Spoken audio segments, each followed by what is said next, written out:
What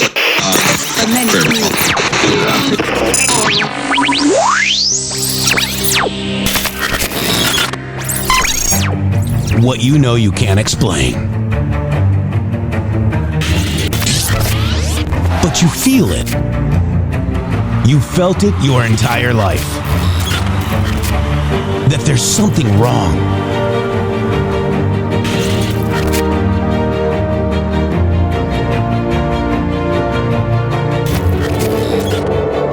You don't know what it is, but it's there.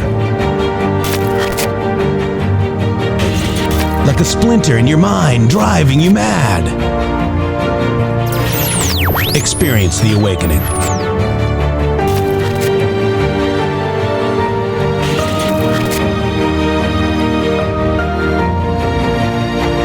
Brilliant anonymous researchers.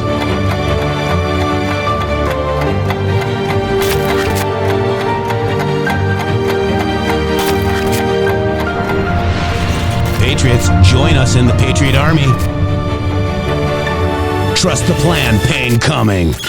Boom, boom, boom. Let's go. RedStateTalkRadio.com, Brighteon.tv, Rumble.com/MG Show.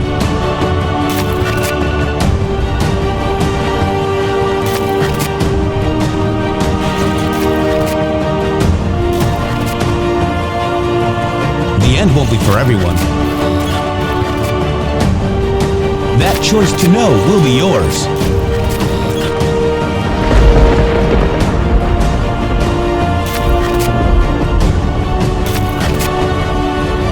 Where we go one, we go all. Fight, fight, fight, and fight we will. We fight every day right here on the MG Show. Hot tamale. Oh. Welcome to the MG Show. No King's Day was a official flop because nobody knew what the hell they were talking about. Nobody knew what the hell they were protesting. These people did not look like me. I noticed that right away. In fact, Shady Groove, I think you went out to one as well. They all look like people that were like, past, their acid hippie life or something, Shady.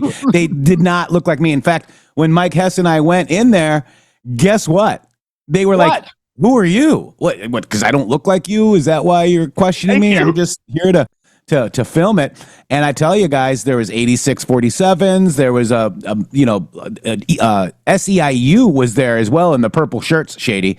So we noticed a lot of weird things there, and it was peaceful, and they have the right to protest. The people that we're really after are the ones that get behind these protests and instigate the Antifas, if you will. And we did see a couple possible people that were there to possibly watch out for what do you call it, violence or whatever. So it was hilarious, Shady, to say the least.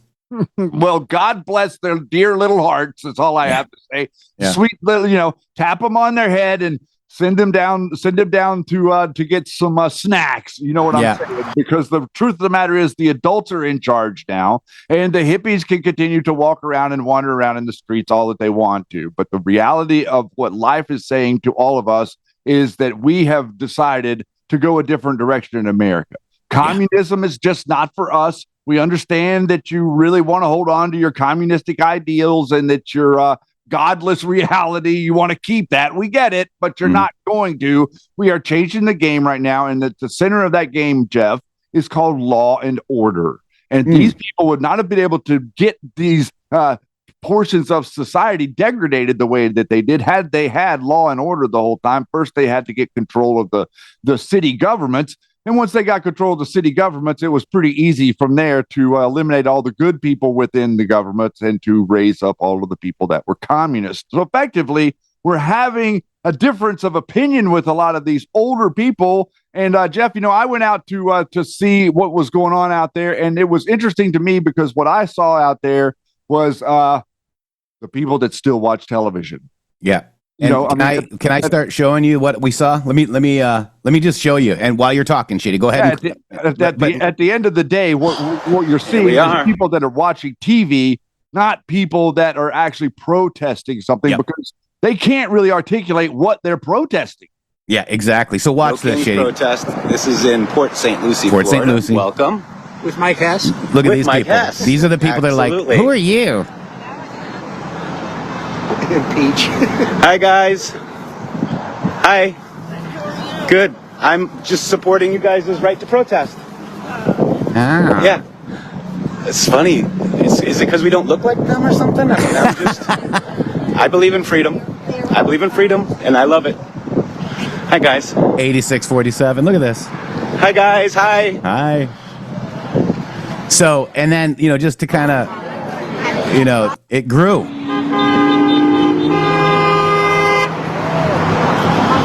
Look at how big it got, Shady. But these people don't look like the No us. King was the ambulance. Like you said, Shady, it was the people that are still watching MSNBC and CNN, Shady. Impeach Trump. For what? They can't tell you. Oh, I can barely hear you. Say it again. They can't tell you for what. Yeah. That's the point of all of this, and this is what we were trying to say last week. If you're going to be protesting, you need to be able to say what you're protesting against, and it's not just about repeating what the news tells you to repeat. But these are the people that are watching CNN, and these are the people that are still seeing ABC. These are the people that are watching the type of news content my mom was, and this is the way that she perceived Donald Trump as this overarching dictator. Guys, we got Independence Day. Independence Day, July 4th. That's no King's Day. I don't know what the hell these people are doing by trying to engineer a no King's Day. It doesn't really make a statement because guess what? Every bit of MAGA agrees with you. We don't have, and we are not supportive of any person claiming kingdomship. Yeah. Yeah, it's ridiculous. And, what, we were doing is people are like, why don't you talk to these people? It's like, I don't think you can talk to these people, Shady.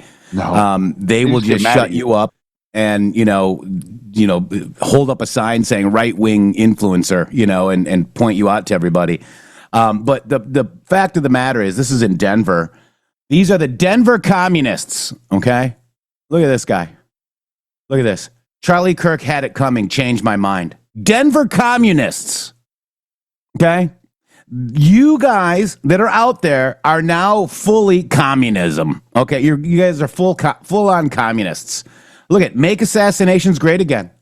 I mean, do you really believe in that? These are the people that you guys are. Why do I have notifications on freaking these things? Anyways, but isn't it interesting, Shady? These people are full-blown. The Communist Party of the USA, okay? We also know that George Soros, Tides Foundation, Arabella Advisors have, in fact, funded them, Shady. Have we been talking about that at all, like Arabella Advisors or anything? Yes, that's where it is from. So the total funds sent to the No Kings network right here, No Kings 2 partners, okay? Arabella, $80 million. You can also include Soros, $72 million, and Tides, $45 million. But the whole total for that protest was almost $300 million of bullshit.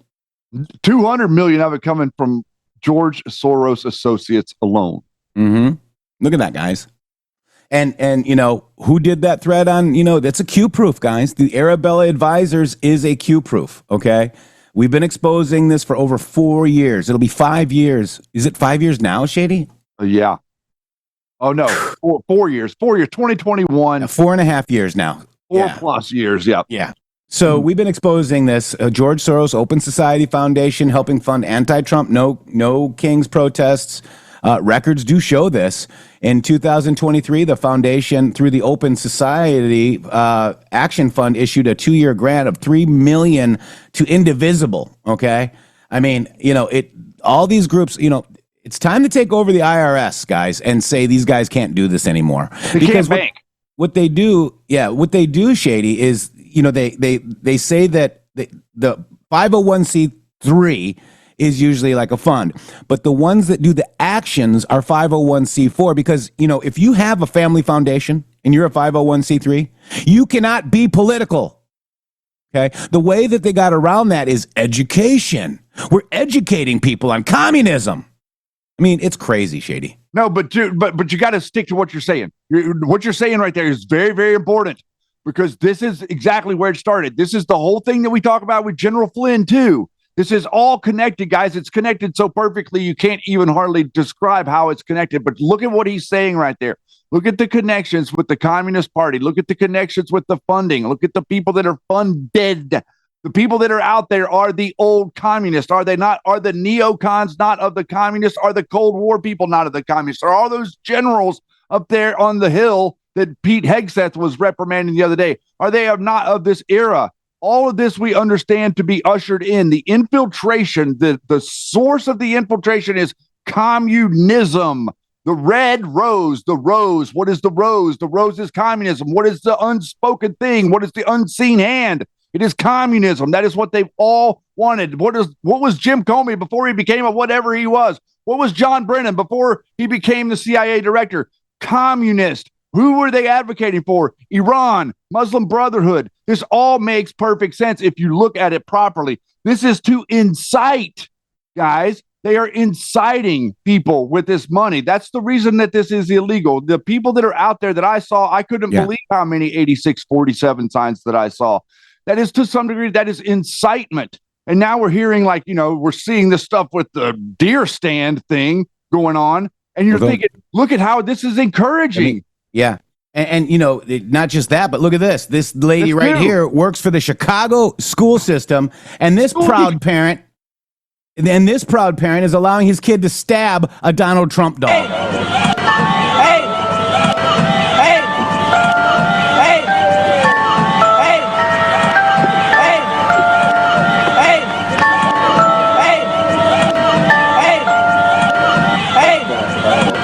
So, you see this kind of right here, this kid right here. And then if you look at the end, he gives back the knife and his dad gives him a high five.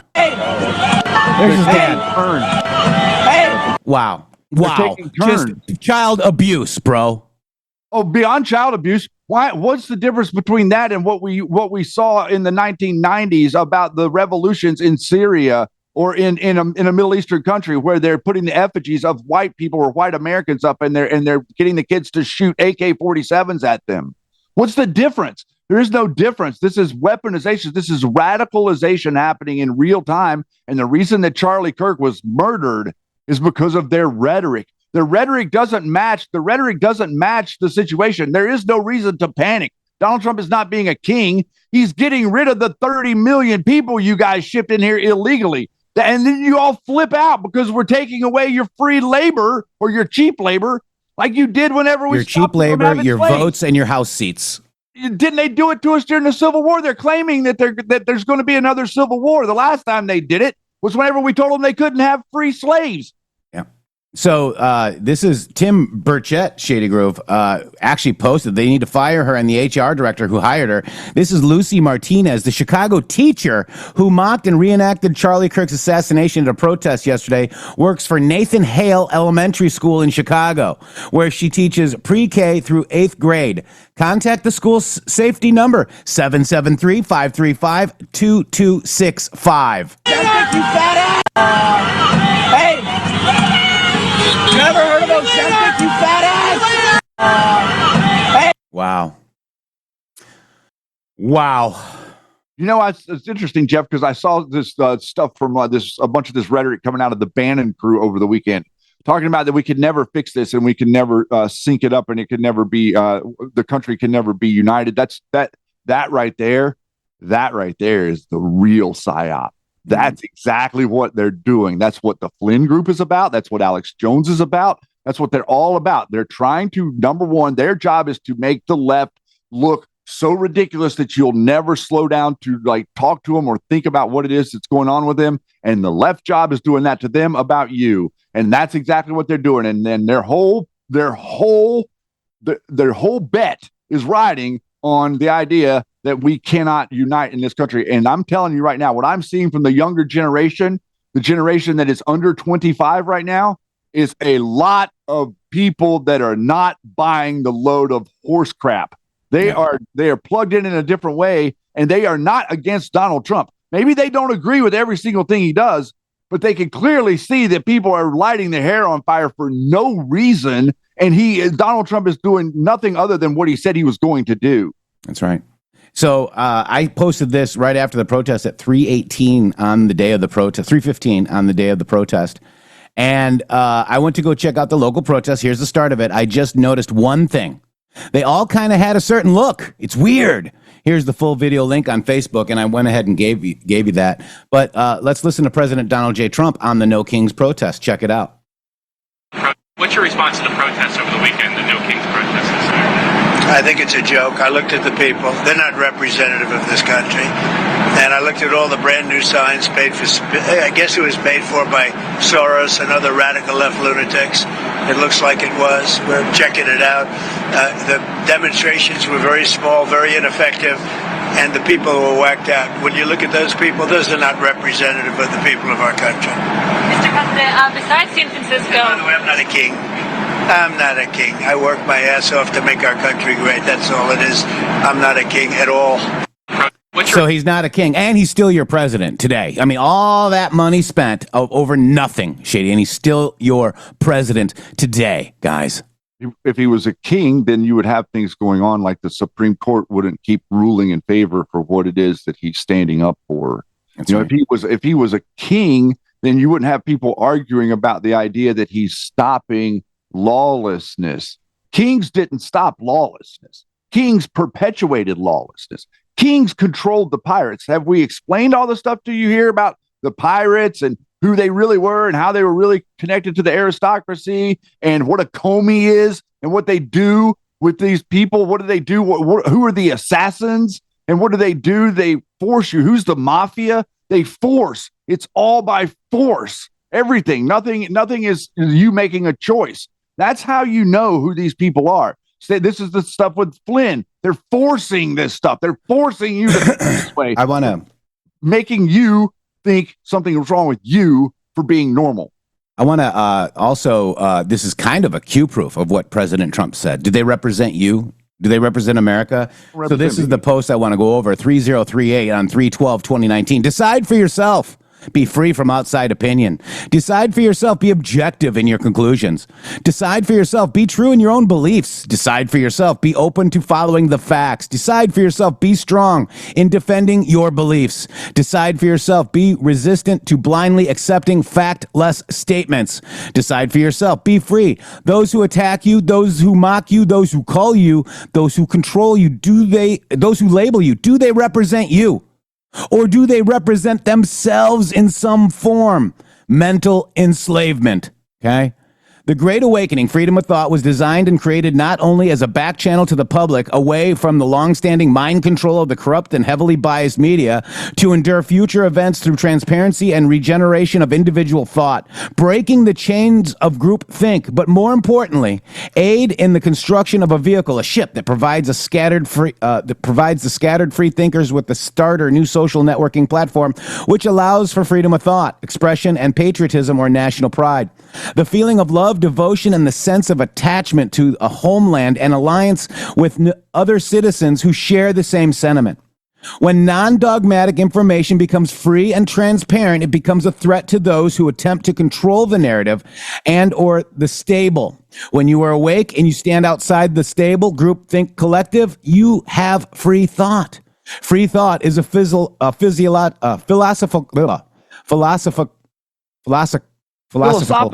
Oh my God. Philosophical viewpoint. Oh my God. Philosophical viewpoint, which holds the positions regarding truth shall be formed on the basis of logic, reason, and empiricism, rather than authority, tradition, revelation, or dogma. When you are awake, you are able to clearly see. The choice is yours and yours alone. Trust and put faith in yourself. You are not alone and you are not in the minority. Difficult truths will soon see the light of day. Where we go, one we go all. Q. Now, Shady, they had to spend over $300 million to make it look like they were something bigger than us. And the mainstream media used 2017 footage saying that was the No Kings rally from 2017. These people are full of crap. You are not winning. Trump is still your president. And there you go, Shady. We're winning. You're winning. The golden age is here. That's where we're at. You know, this we are at the last bastion of having to even to deal with these people. Like, you know, they've done their little thing, they've had their little moment in the sun, but the rubber meets the road in 2026. The rubber meets the road whenever you start to realize who in the world can win another election and who can't win elections anymore. And the Democrats cannot win elections. And this is the dynamic that's being set up. Law and order, America. Okay, they've been telling you, Donald Trump told you in 2024, he's like, I'm going to bring you law and order. But most people, almost everybody in the inner city did not believe him, probably didn't get the message. Right now, something dynamic is happening with the inner city. The people in the inner city are getting the message that Donald Trump does have law and order at the core of what he's trying to do. The people in the inner city that live there, not these nuts that are lunatic lighting their hair on fire, they want to be able to go outside. They want to be able to feel like whenever they pick up the phone and call the police, that the police are going to show up and be on their side. They can't do that right now because of all of the destruction the Democrats have done. So I think, Jeff, that we're at the last bastion of it. I think that they're at the end of their rope, and communism has officially lost in America. And listen to this guy. If you're a Democrat, do you believe in this? Let's listen. You gotta grab a gun. We gotta turn around the guns on this fascist system. These ICE agents gotta get shot and wiped out. The state machinery, that's a full display right there, has to get wiped out. You gotta grab a... That's not funny. I didn't even see that. He just said, just go get the guns and shoot the ICE agents? Yeah. You want to hear it again?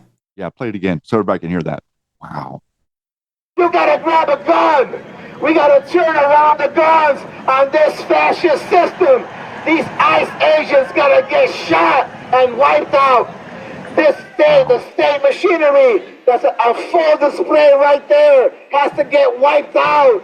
You gotta grab... Does he sound like a Nazi? He sounds more like a Nazi than anybody. Man, but look at the dynamic. That's going to be the same guy that's standing there screaming at you that you should be turning in your guns when there's a school shooting. Yeah. So now all of a sudden, look how quick. Now just look at that. Look at that. Look at how quick they shift from saying that no one has a right to protect themselves, no one has a right to own a gun because of kids getting shot in school, but you immediately pivot to saying pick up arms against federal agents. Yeah. In 3 seconds, you're willing to get on a bullhorn and say that on camera? Like, so that was crazy. That's Moises Bernal Puentes. The Chicago protester who called to shoot ICE agents has been identified as a staff member at the Wilbur Wright College in Chi City Colleges. Credit to Ash Farms for tracking him down. Why is Chicago Chi City Colleges employing violent lunatics who call for murder? Why are all these people always associated with a school? Everything like the Charlie Kirk thing, like all these people, like what the one lady we just showed you, she was a school teacher. Elementary school person. All these other people are school. Wow, guys. Homeschooling is a good option. Yeah. So very interesting. So Director Patel, you might want to find out who this person is. We just told you who he was.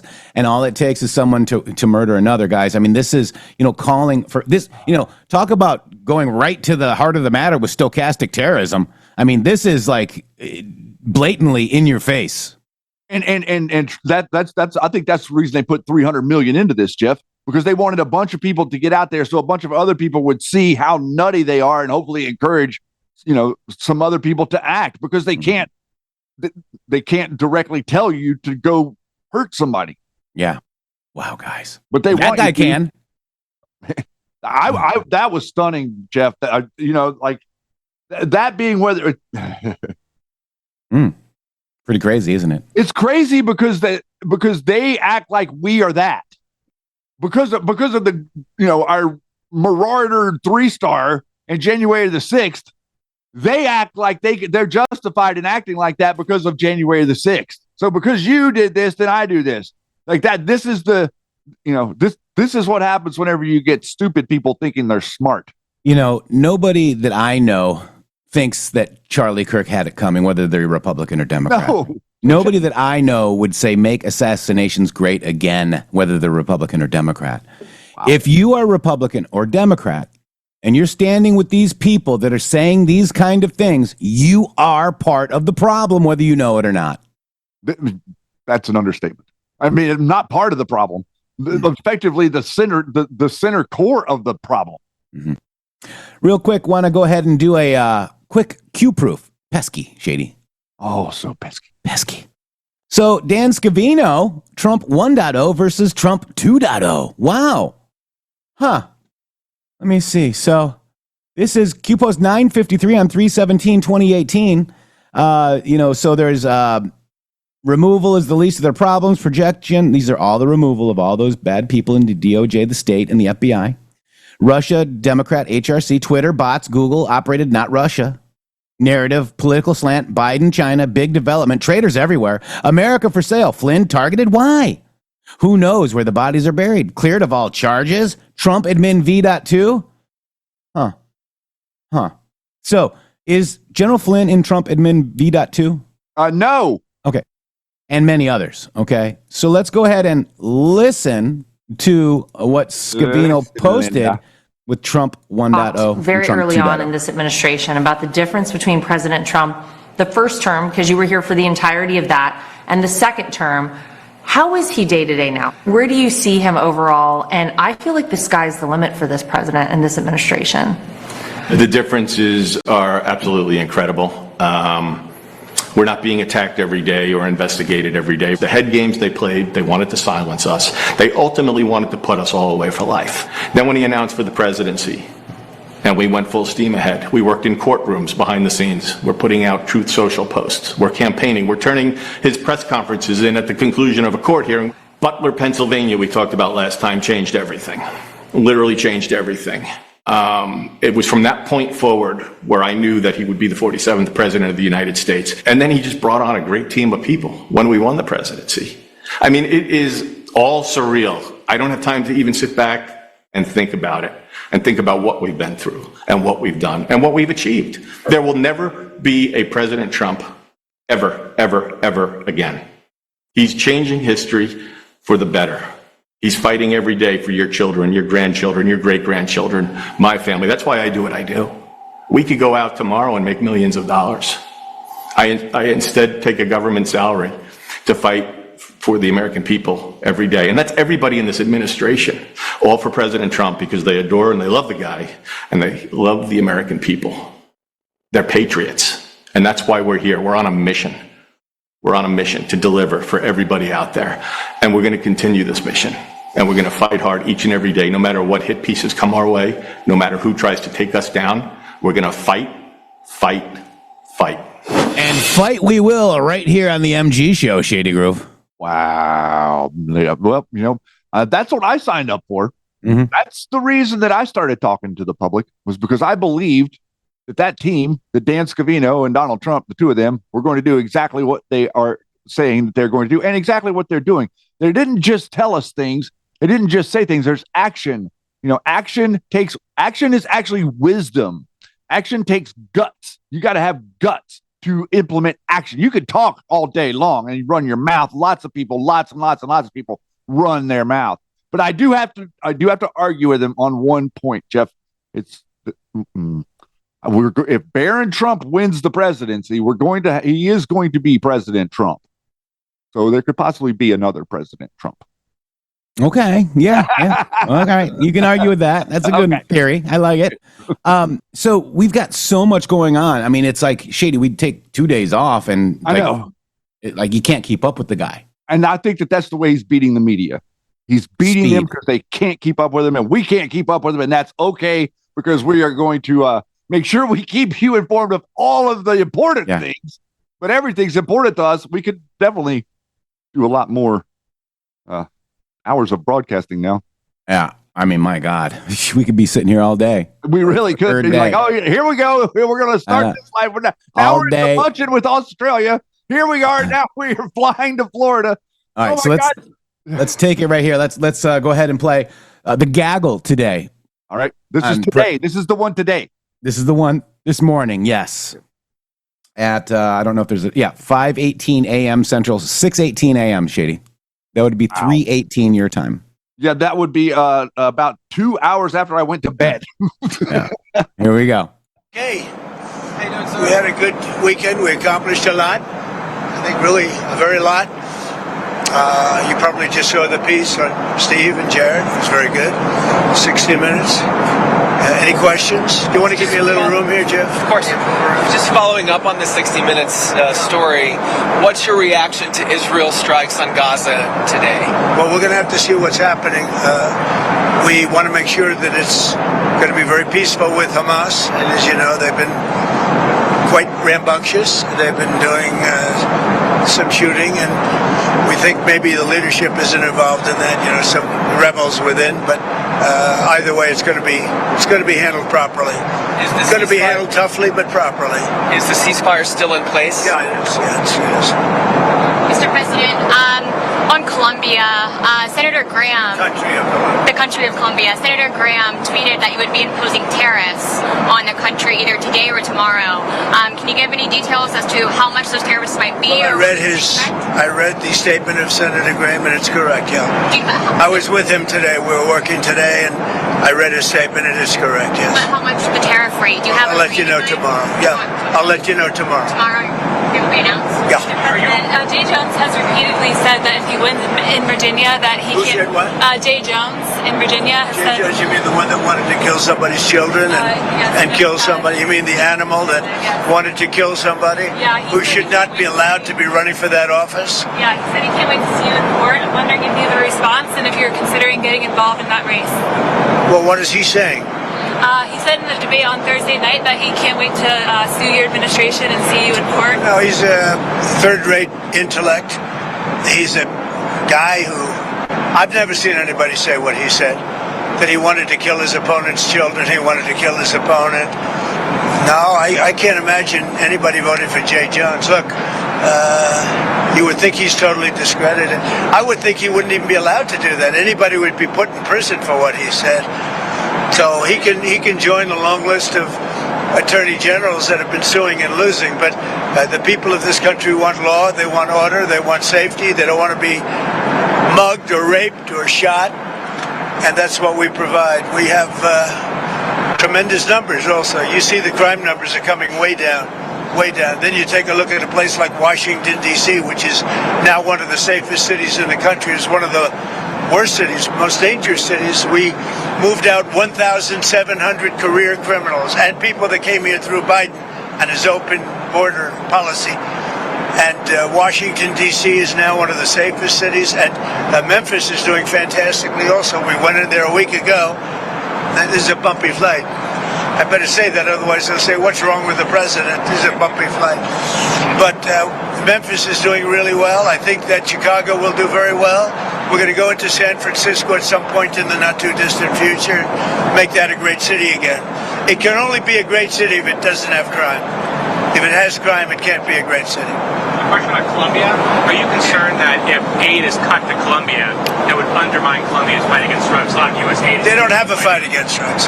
They make drugs. They refine drugs. They make cocaine. They have cocaine factories.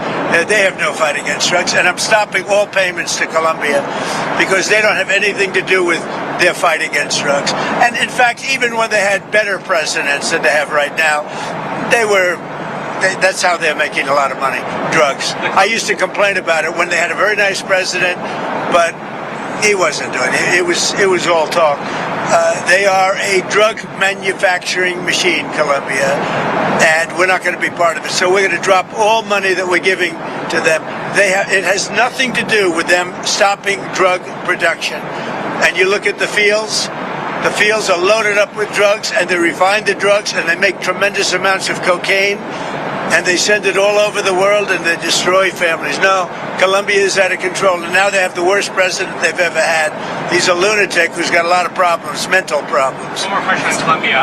The Colombian president says that U.S. killed a innocent Colombian fisherman in one of the strikes. Yeah, he said that when we shot down a submarine, that they were just fishing. This is a submarine. This was a submarine that was meant, by the way, this was a submarine that was meant for one reason and made for one reason, to carry massive amounts of drugs. Yeah, go ahead. No, but that's not the right strike that he's talking about. He's talking about a previous strike. Mr. President, on the shutdown, do you want to see the premium tax credits extended if the Democrats vote to reopen the government? Let me just tell you that there'll be no money given toward their crazy escalation of giving money to illegal aliens that came into the country totally illegally. I mean, they came in illegally.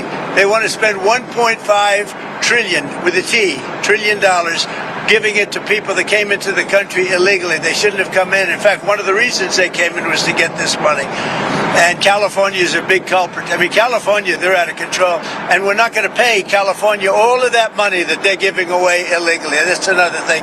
Between California and Colombia, there's not that much difference. We're not going to be making those payments. Just a follow-up to that, sorry. A July survey Who are by you with, please? The Washington Post. A July survey by your pollster, Tony Fabrizio, found that 72% of voters across political parties like the ACA tax credits. Are you worried that you might get blamed if you don't help get those through? Well, we want to have great health care, so we'll do whatever we can do to have great health care. But the Democrats want to destroy all health care because they want to give $1.5 trillion of this money, and they want additional money to go to people that came into our country illegally. Many of them are from prisons and mental institutions, and we're not going to destroy our health care for the Democrats. Mr. President, there were reports, and you even mentioned that in a recent phone call with Prime Minister Modi, and that Modi had said his country would stop purchases of Russian oil, but India said that they were not aware. Well, then they're going to just keep paying a lot of tariffs. If they said that, but I don't believe they said that. No, I spoke with Prime Minister Modi of India, and he said he's not going to be doing the Russian oil thing, so that's it. Well, why would India say that they're not going to do I don't know, but if they want to say that, then they'll just continue to pay massive tariffs, and they don't want to do that. Following up on Friday, you said you had a cordial meeting with President Zelensky. During that meeting, did you tell him he needed to cede all of the Donbass region to Russia? No, we never discussed it. We think that what they should do is just stop at the lines where they are, the battle lines. You have a battle line right now. The rest is very tough to negotiate. If you're going to say, you take this, we take that, there's so many different permutations. So what I say is they should stop right now at the battle lines. Go home, stop killing people, and be done. What do you think should happen with the Donbass region then? Let it be cut the way it is. It's cut up right now. I think 78% of the land is already taken by Russia. You leave it the way it is right now. They can negotiate something later on down the line. But I said, cut and stop at the battle line. Go home. Stop fighting. Stop killing people. What do you think of Mandami's photo with the 93 World Trade Center bombing? Yeah, no, it's a shame. Look, the Mandami thing is it's a disaster waiting to happen. We can't have a communist in charge of a great supposedly free enterprise, kind of a representative city. So I think it's, if you have a communist mayor, I think it's going to be very tough for him and for the city. Do you think he should have posted something like this so close to the election? Oh, I think it's a shame that that particular man is endorsing him and very friendly with him. You can see there's a relationship. He blew up the World Trade Center, right? And Mr. President, didn't the man you're talking about blow up the World Trade Center? And he's friends with Mandami? Mr. President, sticking with New York City, you've talked about the Hudson River Tunnel, the infrastructure project. You said that the funding has been terminated, but folks in New York have said that it's not terminated. So where does that stand? Well, as of now, it's terminated, and that's up to me. And as of now, it's terminated, and it's terminated because the Democrats are so foolish what they've done to the country. I mean, we have the hottest country in the world. There's no country even close, and they just want to do this. There's nothing for them to do. All they have to do is just say, let everything continue. And I will say a lot of Democrats want this to get over. So the administration right now is not sending funding? Right now, there is no funding because it's up to me. What is your response to the protests? Who are you with? I'm with the AP. With AP? What's your response to the protests over the weekend, the No Kings protests, etc.? I think it's a joke. I looked at the people. They're not representative of this country. And I looked at all the brand new signs paid for, I guess it was paid for by Soros and other radical left lunatics. It looks like it was. We're checking it out. The demonstrations were very small, very ineffective. and the people who are whacked out. When you look at those people, those are not representative of the people of our country. Mr. President, besides San Francisco, By the way, I'm not a king. I'm not a king. I work my ass off to make our country great. That's all it is. I'm not a king at all. besides San Francisco, are there other cities you're actively looking at for the National Guard right now? Yeah. What about it? I'm just wondering if you care to comment on that. Well, we've used the National Guard to be very successful in Memphis. You can see the numbers are falling like rocks. Washington, D.C., Chicago is getting better, even though we're going through a lot. And, you know, we're trying to do it in a very nice way. I'm allowed, as you know, as president, like 50% of the presidents have used the Insurrection Act. They can use that, and everybody agrees you're allowed to use that, and there's no more court cases, there's no more anything. We're trying to do it in a nicer manner. But we can always use the Insurrection Act if we want. I mean, you take a look in the past, one in particular president used it 28 times during the course of a presidency. So we're allowed to do that. We thought we could do it in a very nice way. All we want to do is have safe cities. We're not looking for anything that would be spectacular other than crime-free become spectacular. We want to have great crime-free cities.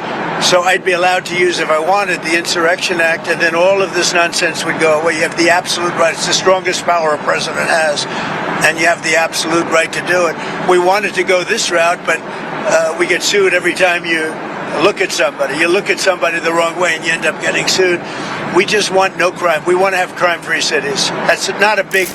I mean, it's pretty common sense, I think, but that's all I want is crime-free cities. I campaigned on it.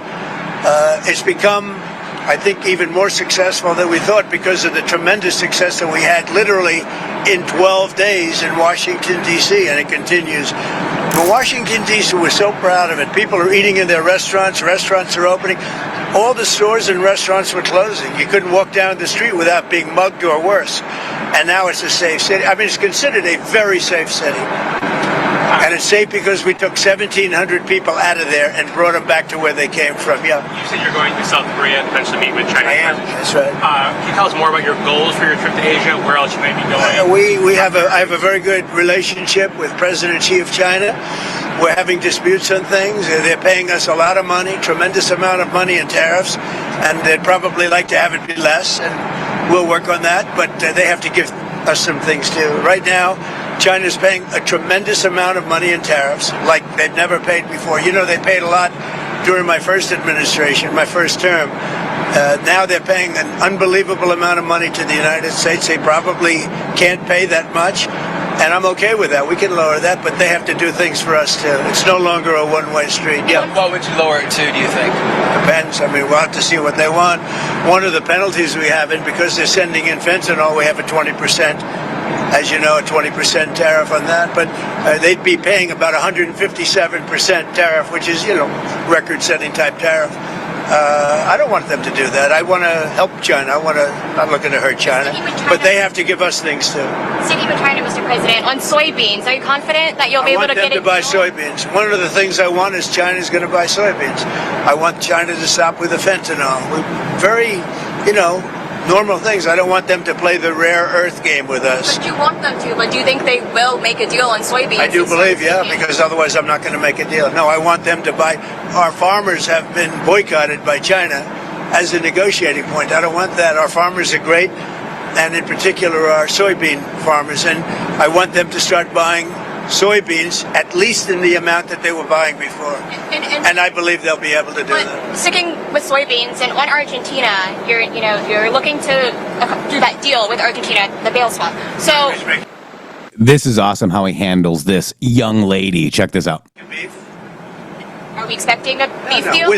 I assume you're talking about beef, yeah. To get beef prices down. The only price we have that's high is beef, and we'll get that down. And one of the things we're thinking about doing is beef from Argentina. No, but my question is, what do you have to say to U.S. farmers who feel that the deal is benefiting Argentina more than it is them, they are Argentina's fighting for its life, young lady. You don't know anything about it.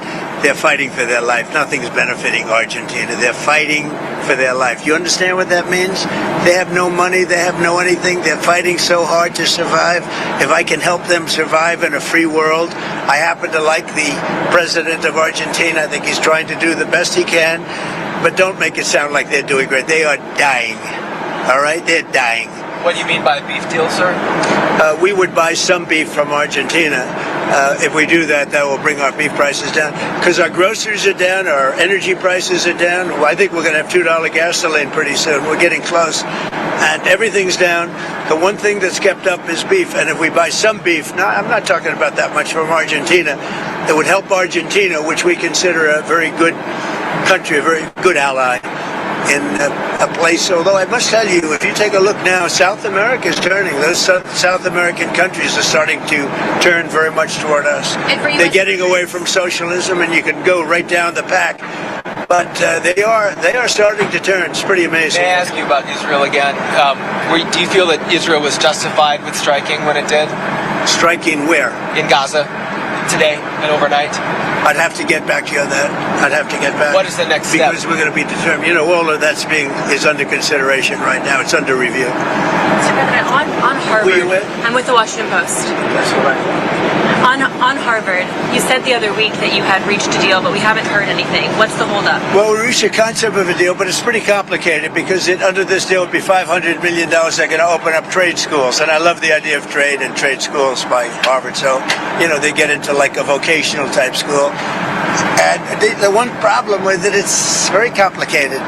You know, when do they start? How do they start? Who do they use? You know, there's 1,000 different things, and we may just charge them a fine, big fine, $500 million fine. Mr. President, and they won't do it again. And if they do, we'll have to just charge them another fine. you haven't weighed in on the Virginia gubernatorial race that's in a few weeks. Do you plan to endorse the lieutenant Well, governor? I think the Republican candidate is very good, and I think she should win because the Democrat candidate's a disaster. So I haven't been too much involved in Virginia. I love the state. I did very well in the state. But I will tell you, I think the Republican candidate is excellent, and I think the Democrat candidate is a disaster. I mean, I watched her in the debate. She couldn't answer the most basic question. And, you know, a big thing with that race and also the race in New Jersey is going to be energy. Both of the Democrats are going to drive the energy prices through the roof. Through the roof. Your energy is going to double and triple. If the Republican gets elected, your energy is going to be coming down by 70-80%. Thank you very much, everybody. Vote Republican. Vote Republican, guys. Vote Republican. Shady Groove. Wow. What a heck of a gaggle there. You know, you've got people running psychological operations saying that Israel violated the thing, but it was leaders that were rogue, if you heard President Trump as well. That leaders that were rogue guys that or not leaders, that wasn't the leaders, it was rogue segments of Hamas in Gaza. And, you know, he's allowing the proxies to take care of it, not American troops, not boots on the ground. I don't think people understand, you know, that we're not really involved per se. We're involved in the negotiations, but not the actual execution of the peace deal to some extent. Yes, that's true. But isn't it interesting the way the conversation is being engineered to prop up Hamas? The number of different things that you're seeing. I don't know if anybody realized this, but you guys realize that we released like 17 or 1,800 Palestinian people. Some of them were Hamas fighters. Some of them were Palestinians that we released back to them last week during the trade-off whenever they gave us the hostages back. And Hamas went in and killed like 300 or 400 of them, like literally like murdered them as soon as we dropped them off. So effectively, you know, we handed their death sentence to them by giving them back. I mean, these people are next level, terrorists, if you want to call it like that. So one thing I want to mention, Jeff, is the golden age. I want you guys to understand something. What Donald Trump is explaining to what we're doing, the reason we've been talking about this on the MG show for a while, like that there's two different tracks. We're on one track with Donald Trump, and all these other people are on a different track. Where they're going, we're not exactly sure, but we do know is where we are going and what we are doing with the country. And what we are doing with the country is we're implementing law and order. You're going to have law and order. We're making sure that everybody has free speech. Everyone has the right to speak. Everyone has the right to protest. You have the right to hold up a sign that says no kings. You have the right to hold up a sign that says BLM. You have the right to hold up a sign that says free Antifa, whatever you want. You have the freedom of speech. You're free to clean cities. We're going to get clean cities. Clean cities, by that I mean a lot of the internal corruption being rooted out of the city governments so that city functions can go back to the money actually going to do the stuff that the money in the city is going to do. Do we get all of them? I doubt it, but I think we can get a bunch of them. And then at the end of the day, endless opportunity. Okay. The Constitution does not guarantee you happiness. The Constitution guarantees you the opportunity to find happiness if you're smart enough to do it. That's the difference between the people that think that the government owes them something and the people that are willing to work for something great in their own lives. Endless opportunities is what Donald Trump is trying to set up for our future, and that's the golden age. I think that's the golden age. What we saw from Hillary Clinton and the Democrats for the last 30 years was bring them to heel. That's the reason that Q made us understand that video very early on from Hillary Clinton saying, we're going to bring the gangs to heel. She didn't say we're going to go in there and we're going to arrest all the gang members and we're going to root out all the crime in the inner cities. This was in the early 90s. She said we're going to bring them to heel, meaning we're going to bring them under our control, a mafia-like cartel control. And that way we streamline the drugs from South America all the way into them. And the final piece of that is South America. For you to understand the reason we're targeting Colombia, because of the 1948 to 1958 attempted coups where the CIA conducted surveys and provided limited support to Colombia in efforts of the coup. Post-coup, 91, the CIA financed new military intelligence networks ostensibly for the counter-narcotics, but these integrated illegal paramilitary groups were death squads. CIA's also provided training and paramilitary like ACCU in the right-wing groups versus U.S. School of the Americas. Under President Bush and Obama, the CIA ran multi-million-dollar back-to-back budget-authorized programs in Colombia to help Colombia target FARC, which was the Revolutionary Guard of Colombia. So they were actually feeding all of this. Everything that Donald Trump is complaining about in Colombia right now is the same that he's complaining about in Venezuela. The same thing. We have been feeding this beast for 30 or 40 years, guys. And the only way to stop it is to stop it at its source. Yeah. Causes, Jeff. He's going after the root causes. Pull it by the root. You got to pull it up by the root. 100%. Yeah. I want to go over one more pesky Q proof before we head out to break, Shady Groove. This is another one. This is another pesky Q proof regarding Comey. On 10/18, Catherine Herridge posts Comey's lawyer strategy is making a big play to get the case dismissed before the underlying facts are known to the public. Q post on 8/1/2019, post 3569, public understanding of events just around the corner. There's 67 Q posts with Comey, guys. Look at it. Is there 6-7? 6-7. Look at that, Shady. So look at, they're trying to get the case closed, Shady Good, because bigger slam dunk charges coming and public understanding of events just around the corner. And the Comeys want to get rid of another indicator suggesting Comey is making a big play to get the case dismissed before the underlying facts are known to the public. Comey has already entered a plea of not guilty, 260 pages declassified via Cash, Shady. Cash Patel. Look at that. He wants to get it done so you don't understand. Wow. I mean, man, it's how thankful. Yeah. I mean, you know, it's like, I really do see this dynamic, and it's making me more disgusted by the day of all of these people acting like there's something wrong with Pam Bondi. There's something wrong with Cash Patel. There's something wrong with Dan Bongino. What I see lockstep. Remember, Jeff, just a couple months ago, they literally told us that Dan Bongino was so pissed that he came in and threw his badge down on the desk and he was going to be gone by the first of the week. That was like 6 weeks ago, 2 months ago. Do you understand how these people have no inside information? And now all this nonsense that they're like laying out about Israel and Candace Owens and Charlie Kirk is just next level. Yeah. And real quick, I want to just let you guys know that I did a little, garage cleaning, and I got to take this out. And as you know, my original dog's name is actually Flynn, right, Shady? Yes. Yes. So let's watch. What do you think about this man, Flynn? Get him. What do you think about that man? Going to the garbage. Get him, Flynn. Get him. Get him. Get him. Get him, Flynn. He's not kidding around. He's like ready to take it out, Shady. That's Flynn taking the garbage out, Shady Grove. Yes, sir. And I just went ahead and made sure that the painting could not get just there it is. Welcome to Florida. So that's what I did this weekend. I cleaned out the garage, got rid of some junk, took the trash to the curb, Shady Groove. Nice. The communists did that too. Oh my God. Jeez, I tell you. They were a mess out here. Yep. So we will be right back right after these messages. Yeti's going to take it away in 5, 4, 3, 2. That didn't work. Go.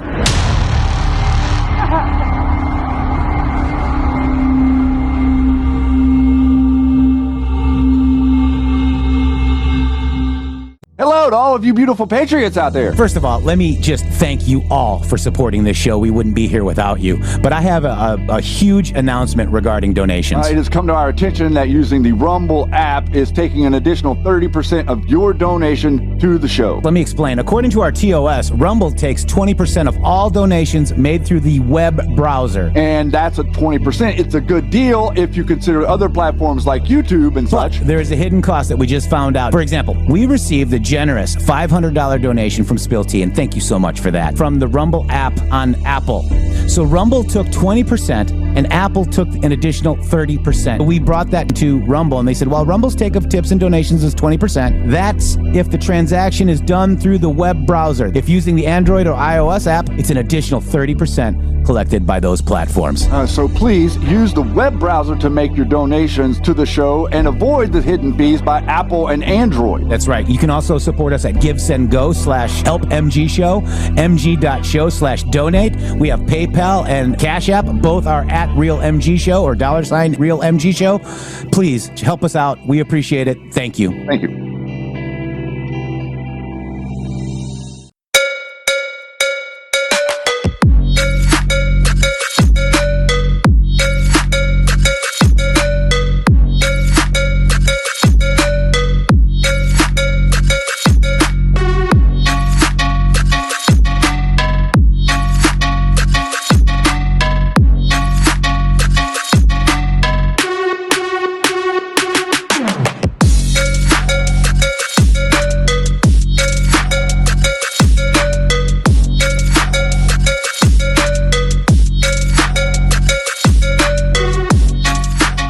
I'm excited to announce that we're having our biggest 3-in-1 sale ever with a limited edition product, a back in stock special, and a closeout deal you won't find anywhere else. So go to mypillow.com or call the number on your screen. Use your promo code to get our MyPillow bed sheets only $29.88. Any color, any style, any size, even kings, regular $119.98, only $29.88. Once they're gone for good. How about our My Towels? They're finally back in stock, but not for long. Get a 6-piece My Towel set, regular $69.98, now only $39.98. And for the first time and the only time ever, get our limited edition premium My Pillows. They're made with Gaza cotton and designer gusset. Queen $17.98, Kings only $19.98. So go to mypillow.com or call the number on your screen. Use your promo code to get the best offers ever. Quantities are extremely limited, so order now. Go to mypillow.com or call 800-873-0478 and use promo code MGSHOW. Use your promo code for the best offers ever. Quantities are extremely limited, so order now.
hills of SSRIs,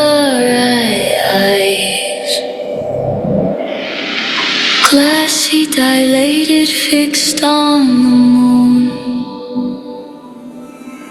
They blink in slow serotonin tides, and every stare is a pill split in two. The pines are lithium needles pricking the sky till it bleeds white calm. But the wind still screams the old alarms, a manic pulse behind the bomb. I walk the ridge where the dosage ends, the valley yawns like a mouth that forgot how to close, how to swallow the rock. The hills keep watching, pupils shot. They whisper scripts in fluorescent light, take me nightly, never miss a dose. But the fog rolls in with overdosing ghosts, their crazy eyes glowing overdose. The hills of SSRIs, they never sleep, they never cry. Just stare and wait for the next supply, until the whole night's over prescribed. That was from the ICE facility in Portland. The hills have SSRIs, Shady. I've been watching a little bit of that, with the Tommy boy over there. He's all been trespassed. He can't even be near there. But, these people are just dancing around like fools. And, ICE isn't playing, Shady. Yeah. Muty Groove. Nothing. We good, Yeti? Are we good? Mm-hmm. Everybody's saying Shady's muted. Nobody can hear me. All right, Muty Groove. What? Right. I don't know what to whatever say you said in the past 5 minutes. I can't say it again. All right, so I want to show you what I'm witnessing. Like, I'm going on TikTok, and I want you to see what ICE is not playing. This was Friday night, guys. Check this out.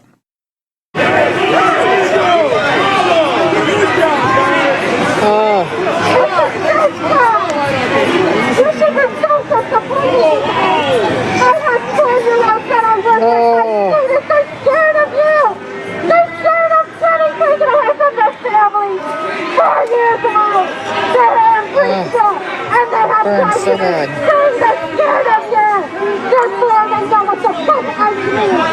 So sad. You guys excited to get handed the fucking job? Any other job other than this one? Really, this is what you want to do. Come on, you know there's options.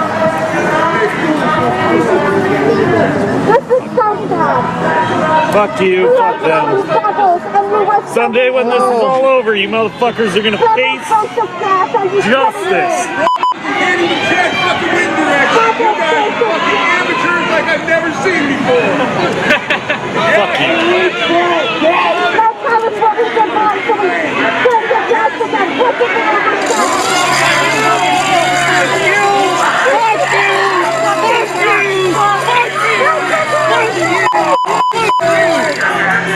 Yeah, you gonna gas us? Are you scared? Are you scared of a bunch of unarmed protesters, you fucking pussy?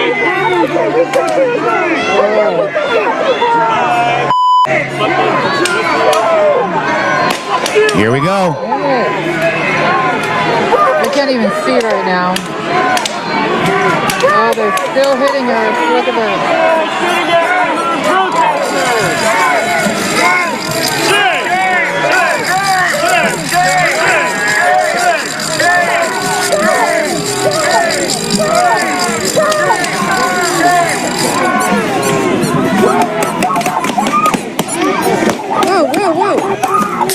What the fuck?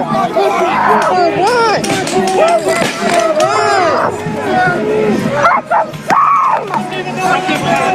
For what? Oh!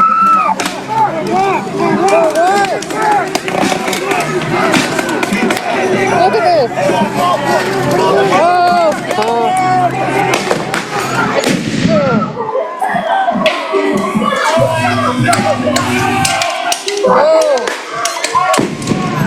It's everywhere. Oh!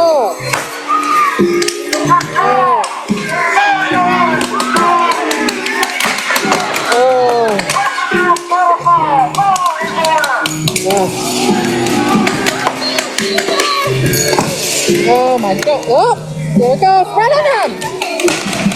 Oh. Oh, oh my god. I can't see. I can't see. Oh. I can't see. Oh. Oh.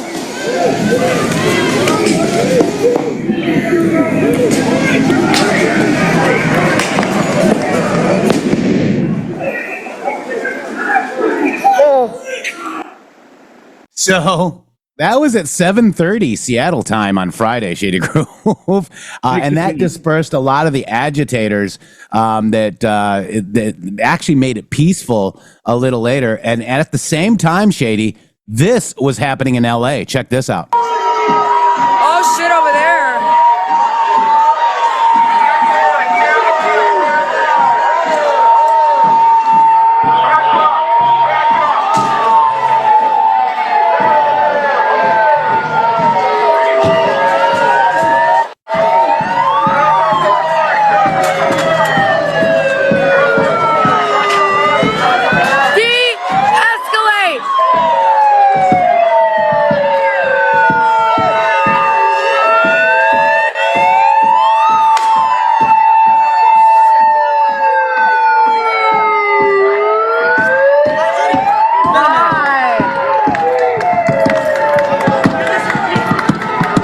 They're shooting them. Are you okay?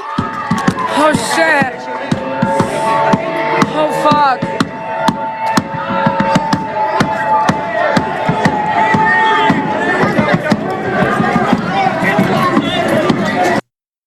It's crazy. Hey, security, where you at? And they didn't let her in, and they kept attacking her. So that happened at the same time. ICE Portland and ICE LA, but it was the LAPD that came in, Shady Grove. Well, I've noticed in a number of different places where it's like the law enforcement have actually decided that they were going to stand in and help in the moment. But the reality is that these are people that are using a federal facility for their flashpoint. They're utilizing the federal facility where we are removing illegal aliens from our country. These people that are being housed in this facility or either any of these ICE facilities are some of the most dangerous people, the people that have been deemed the most dangerous by the current administration that has been tasked with the job of getting the dangerous people out of here. They're deciding to surround the facility and protect them. Okay. This should tell you everything you need to know about the lawless nature of what it is that the Democrats are willing to put money on the table to do. They're not willing to put money on the table to build anything in that city. They're not willing to put money on the table to do anything productive for inner city black people to have a better education. They're not willing to put any money on the table for the roads to get better. And they're not willing to put any money on the table for the school system to get better. But they're willing to put $300 million on the table for people to go out in the street and pretend like they don't want, or they're protesting a king that they don't have. You understand how the PSYOP works. You understand how the people's minds are being mentally, people are being mentally deranged by the stochastic terrorism that's being implemented onto them, and it's starting to amplify. Charlie Kirk was a flashpoint for us to recognize that, what we're going to end up realizing is what Charlie Kirk being assassinated revealed the true nature of them, because they really, at their heart, they do want you dead. The communists want capitalists dead.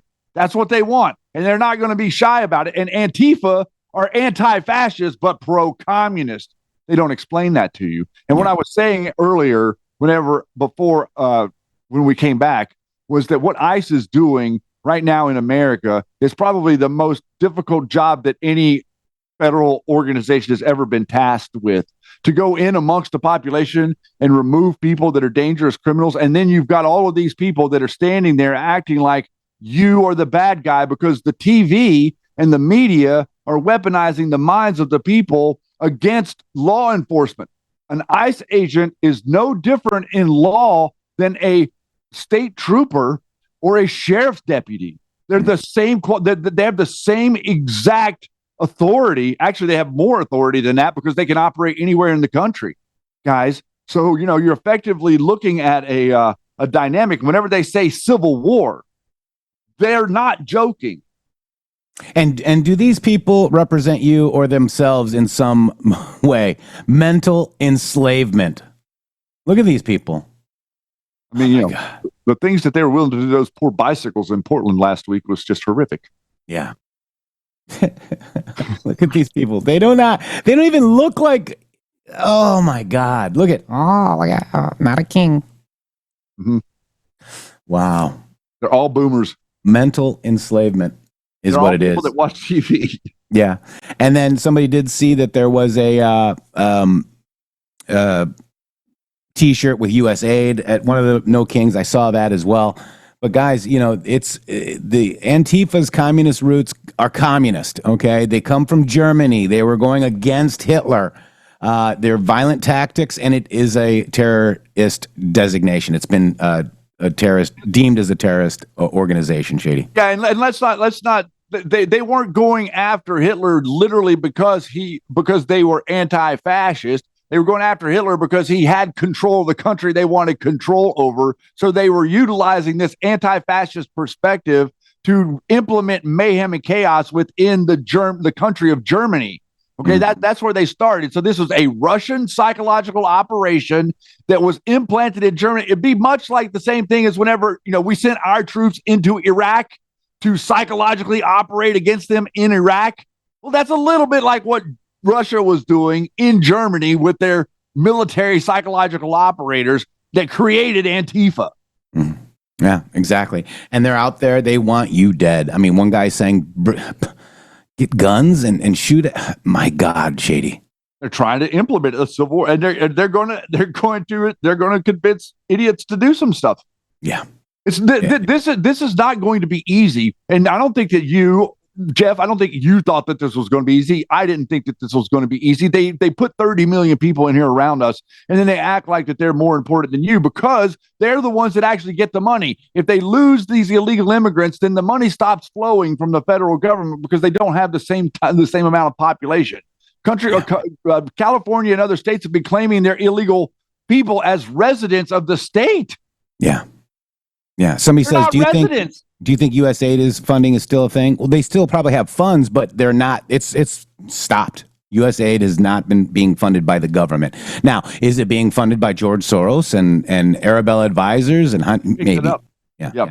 All right. So let's move on to 3 Second Dan, Shady Grove. Yes.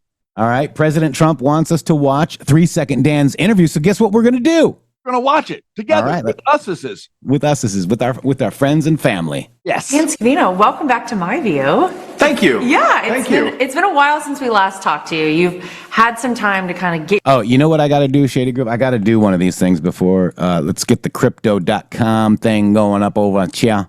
Guys, let's be clear. Cryptocurrency is no longer emerging. It's here, and in the latest move cements that in reality, it's the biggest way yet, guys. Trump Media Group just inked a massive $6.4 billion deal with Crypto.com, the world's top crypto platform. They're teaming up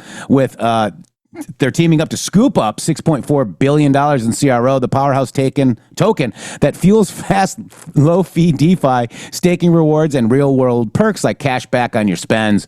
To launch America's first CRO treasury. When it's done, this new company will be the biggest CRO holder out there. If you want in on the action, head to Crypto.com today and grab some CRO, and let's make crypto great again.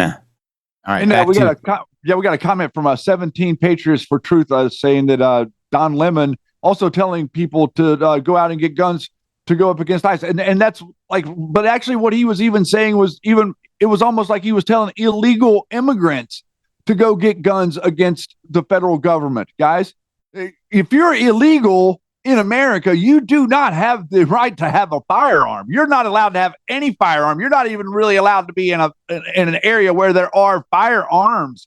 So effectively, yes, that's what they're doing. They're trying to generate the illegal aliens in America to pick up arms against the federal government. That was the plan the whole time. And now they're saying it out loud to you. Yeah. Yeah. They're not hiding it anymore. They're not hiding it. All right. Back to 3-second Dan, Shady. Here we go. Welcome back to my view.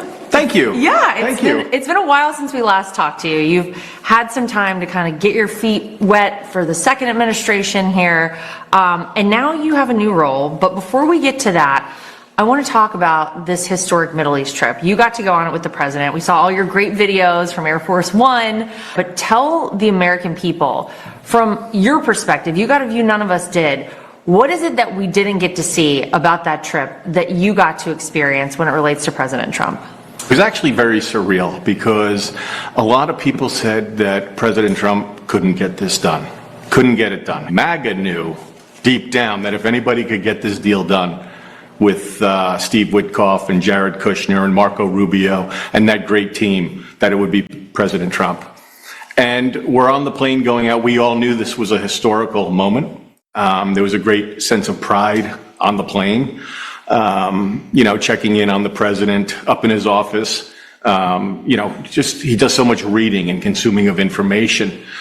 He knew how real the moment was too. Then when we entered out into the Middle East, and you had the F-16s escorting the plane in, which has happened before, but it was a great feeling that the President of the United States, the leader of the free world, Donald J. Trump, was there on a mission that he wanted to complete, that he talked about. And everybody said, no, no, no. And he ended the war. And it's absolutely incredible. Millions of lives saved amongst all these wars being ended. 20 hostages coming home. Just think about it. If President Trump was not in office, this would still be going on. It was historic, for sure. There's no doubt about it. You were announced last weekend as the head of PPO, Presidential Personnel. So for the American people, maybe give them a sense of what this job actually entails, what you do, and why it is so important to the American people, so important to national security, and really the future of the country. It was an honor for the president to ask me to take this additional job on. PPO is responsible for vetting, interviewing, and bringing in candidates, political appointees, to all these agencies throughout the government. And something that we really want to keep an eye on, which has been done, is bringing people with the values of the president that want to complete his agenda, making America great again. America First policies. I work very closely with all of the cabinet members, or I will be working very closely. So the communication you have with the cabinet members is very important in staffing up their agencies with political appointees. PPO also oversees ambassador appointments all around the world. So we have those to fulfill. We're also responsible for U.S. Marshals and fulfilling those obligations all around the country. Work very closely with the DOJ on that front. So, as I said, I'm learning every day that passes. I'm a quick learner, and I've hit the ground running. As it relates to the Middle East, since we just talked about that, obviously people are really excited about what happened there, and they want to see more forward progress. Where do you come in on that? What is it that you're going to be able to do from this office to help implement phase 2? That's a great question, and things that actually came up yesterday in a couple of meetings. So that's my learning process. But we will need to fulfill special envoys that are going to be out there, as well as oversight of the rebuilding of Gaza. And there will be commissions that will be created in which we'll assist in. And with that, I would work with Secretary of State Marco Rubio, Steve Witkoff, who is just such a great man. Love the guy. As well as, Jared is very involved in getting this done as well. So it's really a team effort, and I'm willing to put forth the office with anything we can assist with in getting the job done and fulfilling obligations out there to support their mission in completing each phase. Well, something else that this administration has been very successful at doing is a crime crackdown. What else are you involved with from PPO that can help, facilitate more of this crime crackdown all across the country? I imagine you guys have a role in that too. We do with fulfilling judgeships within districts. U.S. Marshals, like I mentioned earlier, the U.S. Marshals are absolutely incredible in what they do. And it's just getting leadership in each district within each community, county, and state throughout the country. So we'll fulfill all of that. And we'll work with all entities. It is a team effort, and you see it every day. It's an atmosphere of where everybody wants to work together. I tell you, behind the scenes in these cabinet meetings and in these meetings that take place in the Oval, everybody's on the same page, marching in unison to deliver the president's, agenda and his goals in making Washington, D.C. safe again, in making Memphis safe again. Chicago. How can these guys like Chicago, how could they not want to make Chicago safe again? I'll never understand it for the life of me, how these people do not want to work with this administration. And I'm talking Pritzker and I'm talking Newsom. How and why? Yeah, and it's sad because it's hurting the residents of their cities and states. So Dan, as we sit here in Washington, D.C. right now, the government is still shut down. What do you make of the priorities of the Democrat Party? It makes absolutely zero sense. There are more issues and problems in this world. And they decide to fight to give illegal immigrants health insurance, and they're keeping the entire government closed down. And I joke and I say, what, the government's closed down? For the past 2 weeks, this White House and other agencies, we're getting things done. We're marching forward. Look what just happened in the Middle East. You wouldn't even know the government was closed down. To close down the government, they are losing on this, the likes of which, I was going to say they've never lost before, but they've lost a lot before. So they're just not on message. They don't know what they're doing. Zero leadership. I think they're truly embarrassing themselves.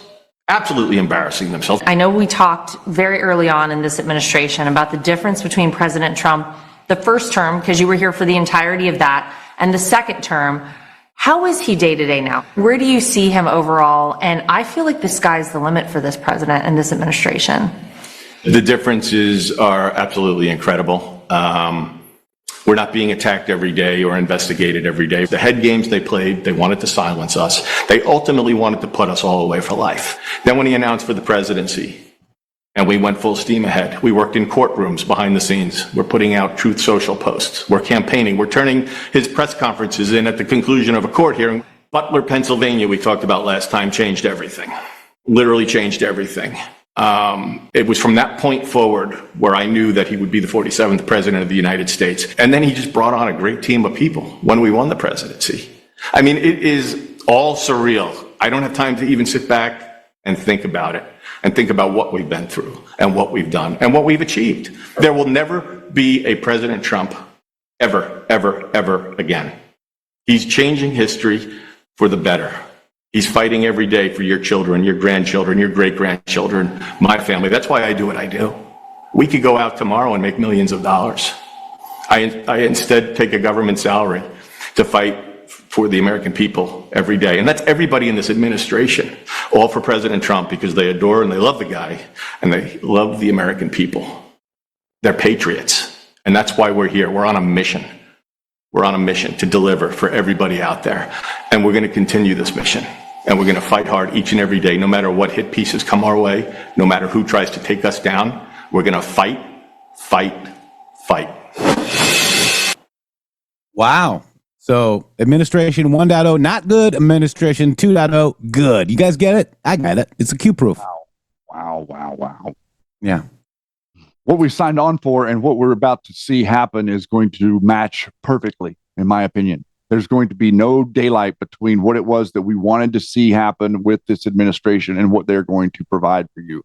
We have over 3 years left. We're almost a year since the election happened. And right now you're already seeing the massive decline in the momentum for what would be considered a progressive ideology. The progressive ideology in America has stagnated the American conversation around nonsensical issues regarding abortion and illegal immigration and all of these other things that they lit everybody up against one another to say that, oh, these are, you have a constitutional right to an abortion. Well, that is not true at all. And all of this other stuff is falling right down the line, all the way down to the point of where, they're trying to say that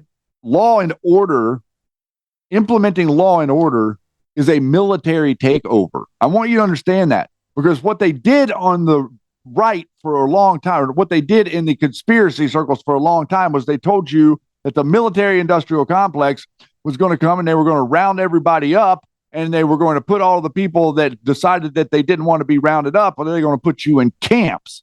Well, now what's happening is the military is coming in and they're saying, we're going to implement law and order and get rid of the people that aren't here legally. And all of a sudden, you have all of these people that are animated about it, because law and order takes away their con. Law and order takes away mafia control. Law and order takes away cartel control. Law and order takes control of the streets and territories away from these people that do not have anything good in mind. As a matter of fact, they have everything bad in mind. That's the reason you're seeing this animation, and that's the reason that we know this is going to be a little bit of a struggle to get through, guys. But man, aren't you happy that Dan's doing what he's doing? Yep. And, so PERS, P-E-R-S, personnel. So Dan Scavino is now head, and this was a hat tip to Rebel Valkyrie. P personal, where we are with you, no one left behind for God and country, Jeremiah 29:11. Is this a presidential personnel? However, P_pers equals POTUS personnel, personal. What if it's personnel, guys? We serve at the pleasure of the president. Very interesting, huh? I think that all of this is I feel like that we have set our audience up well to be able to actually see what's going on and to ignore the stuff that they're trying to distract you with. Because 80% of the people that are supportive of Donald Trump are being their minds are being attacked by people that are out to dissuade you from the amazing achievements. Like I don't see any of these people talking about one of these achievements that Dan Scavino marked right there. Do you not see that he's excited and proud and thinks that they're doing a good job? You didn't see him saying, "Oh, well, Pam Bondi and Cash Patel really aren't getting in line and doing what they're supposed to do." He's saying, "I'm going to go be sitting down with all of the cabinet members, and we're going to decide how to get all of the whole government full employment with the Trump administration, as opposed to like 10% employment that we had during V.1 because of the Steve Bannon, General Flynn crew." Yeah, it's crazy. And, we're just looking at all that. So, you got to realize that General Flynn got fired in 23 days. He's probably not happy with Donald Trump. In fact, he said, "I'm not a giant fan of President Trump." So he was a Democrat until 2022. So he's probably not, and he's not in administration 2.0. He's not in the Trump administration. So, these people probably do have an axe to grind, Shady. Yeah, thank you, Kimma. We can see clearly because of you guys, and it's true. We are. And I said that to somebody the other day. Like our audience is light years ahead of you guys. Yeah. They're all sitting there like they're stuck on stupid. You're not moving anywhere. You're still in the neocon Cold War mentality of like, the sky is falling, Chicken Little. Yeah. And look at where we are. We're all, we're all basically on, the shadow ban list. I mean, none of my stuff goes anywhere anymore on X. But they seem to forget that we have a big show that the stuff goes places. Shady. Well, the only reason that we've been able to survive this is because we built our audience with a core group of people who knew that we were telling them the truth the way that we saw it. And the core group of the audience here has been able to update us by sharing information with us. And they see that, whenever they share stuff with us, we play it for you guys and show you what other people are noticing. Yeah. All right, so let's go to the White House where this just happened with the ambassador. Who is it? Australia, I think. Prime Minister of Australia. Correct. I just want to make sure. Yep. Here we go. Check it out. Boy, it must be a very important country we're dealing with. Did you you want to move your camera over here, or are we going to have a side shot? What are you moving over here? Go ahead. Who are you shooting for? Where's the pool?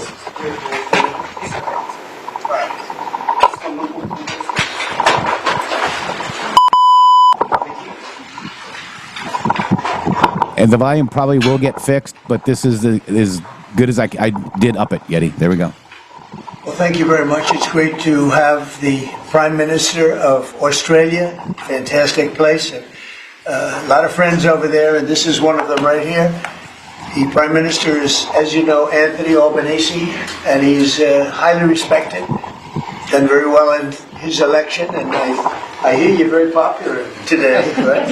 I mean, it varies from day to day, but with all of us. But he's done a fantastic job as the Prime Minister. We're here to talk about trade, submarines, lots of other military equipment. They're big orderers of our great military equipment. We have the best equipment anywhere in the world by far. And, oh, you got to watch that. Watch that. You're not allowed to break that. That mirror is 400 years old. The camera just hit the mirror. Think mirror. Moved it up here special from the vaults, and first thing that happens, the camera hits it. Hard to believe, isn't it? Hard to believe, but these are the problems in life. So we're going to be here to talk about lots of different things, and I might take a few questions before, but we are discussing critical minerals and rare earths, and we're going to be signing an agreement that's been negotiated over a period of 4 or 5 months. And it was sort of good timing that we got it done just in time for the visit. And we worked together very much on rare earths, critical minerals, and lots of other things. And we've had a very good relationship. We've been working on that for quite a while. In about a year from now, we'll have so much critical mineral and rare earths that you won't know what to do with them. They'll be worth about $2. But in the meantime, we're working with Australia and other countries. They're working with us too. But other countries also on that. But we're really working on anything having to do with military protection, military ships, vehicles, guns, ammunition, everything, the whole thing. We've been long-time allies, and I would say there's never been anybody better. We fought wars together. We never had any doubts, and it's a great honor to have you as my friend. It's a great honor to have you in the United States of America. Please, would you like to say something?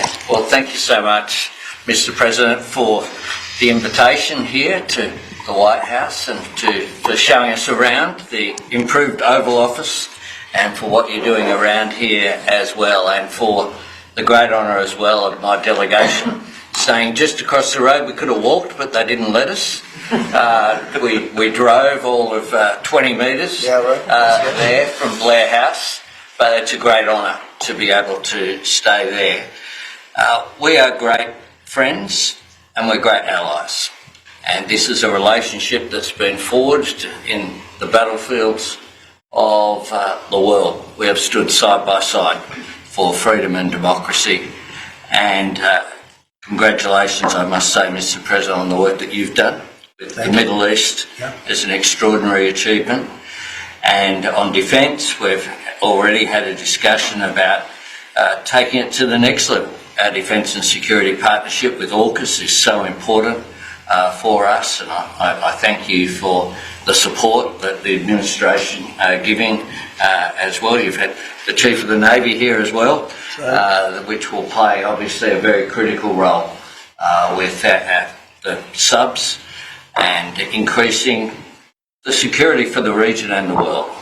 And our economic relationship is so important. The US has a trade surplus with Australia, as you know, and we can continue to take what is every opportunity to improve the relationship even further and make it even stronger. And today's agreement on critical minerals and rare earths is just taking it to the next level, seizing those opportunities which are before us to take our relationship to that next level. And it's been fantastic, the contact that we've had together, the friendship that we've developed.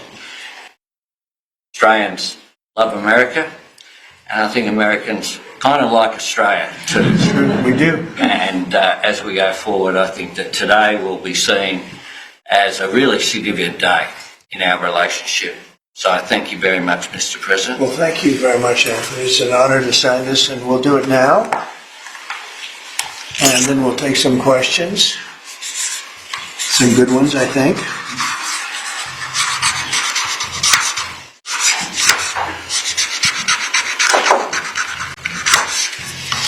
Okay.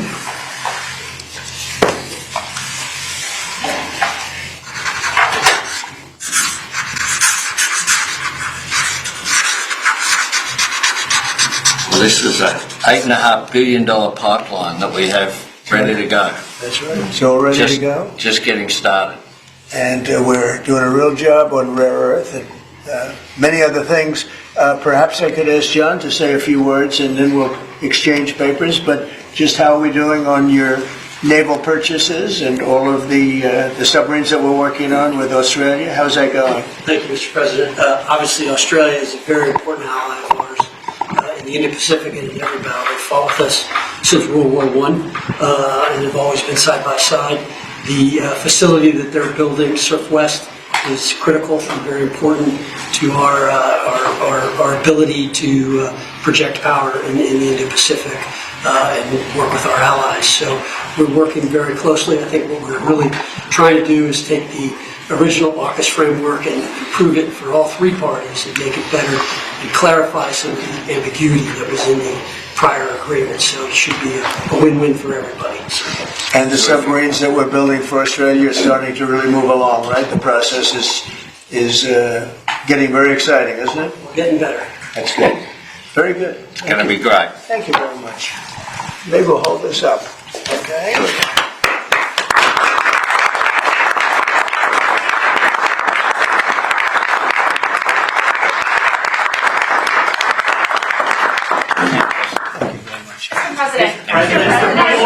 The AUKUS submarine, the AUKUS defence pact that the Prime Minister just mentioned, it is a critical issue for Australia. Yes. You haven't really spoken much about it publicly. It was a deal that was done under Joe Biden to sell submarines to Australia at a time when you're not really making enough for your own needs. So can you tell us, have you gotten across the details of the deal? Do you support it, and will you honour it? It was made a while ago, and nobody did anything about it, and it was going too slowly. We do actually have a lot of submarines. We have the best submarines in the world, anywhere in the world, and we're building a few more currently under construction. And now we're starting, we have it all set. With Anthony, we've worked on this long and hard, and we're starting that process right now, and I think it's really moving along very rapidly, very well. But if the rate of production doesn't continue, how can you guarantee Australia will get the vote? Oh, it's getting. Oh, no, they're getting. At least 32 people have been killed. Excuse me, you're next. Thank you. Go ahead. China's bad behavior has really only gotten worse since the AUKUS partnership was formed. With that in mind, is the door open for Australia to get additional nuclear powered submarines or other military capabilities not already in the deal? I think China's been very respectful of us. They're paying tremendous amounts of money to us as in the form of tariffs. As you know, they're paying 55%. That's a lot of money. They never were paying anything over years and years and years. But they were like anybody else. A lot of countries took advantage of the U.S. They're not taking advantage anymore. No, China's paying 55% and a potential 155% come November 1st unless we make a deal. And I'm meeting with President Xi. We have a very good relationship. We're going to be meeting in South Korea in a couple of weeks. And we'll see what we can do. We have a very good relationship with China, but you know, it's been probably a little bit like your relationship with China. They try and take advantage, but most countries do. I mean, I can say the European Union took advantage, but not anymore. We worked out a very fair trade deal. Japan, we worked out a very fair deal. South Korea, where I'll be meeting President Xi, we worked out a very fair deal, and I expect we'll probably work out a very fair deal with President Xi of China. So most of you will be with us. It's going to be very exciting, and I think we're going to work out something that's Good for both countries. Are you at least interested in expediting the nuclear-powered subs to Australia? Well, we are doing that, yeah. We're doing that. We have them moving very, very quickly. Yeah, please.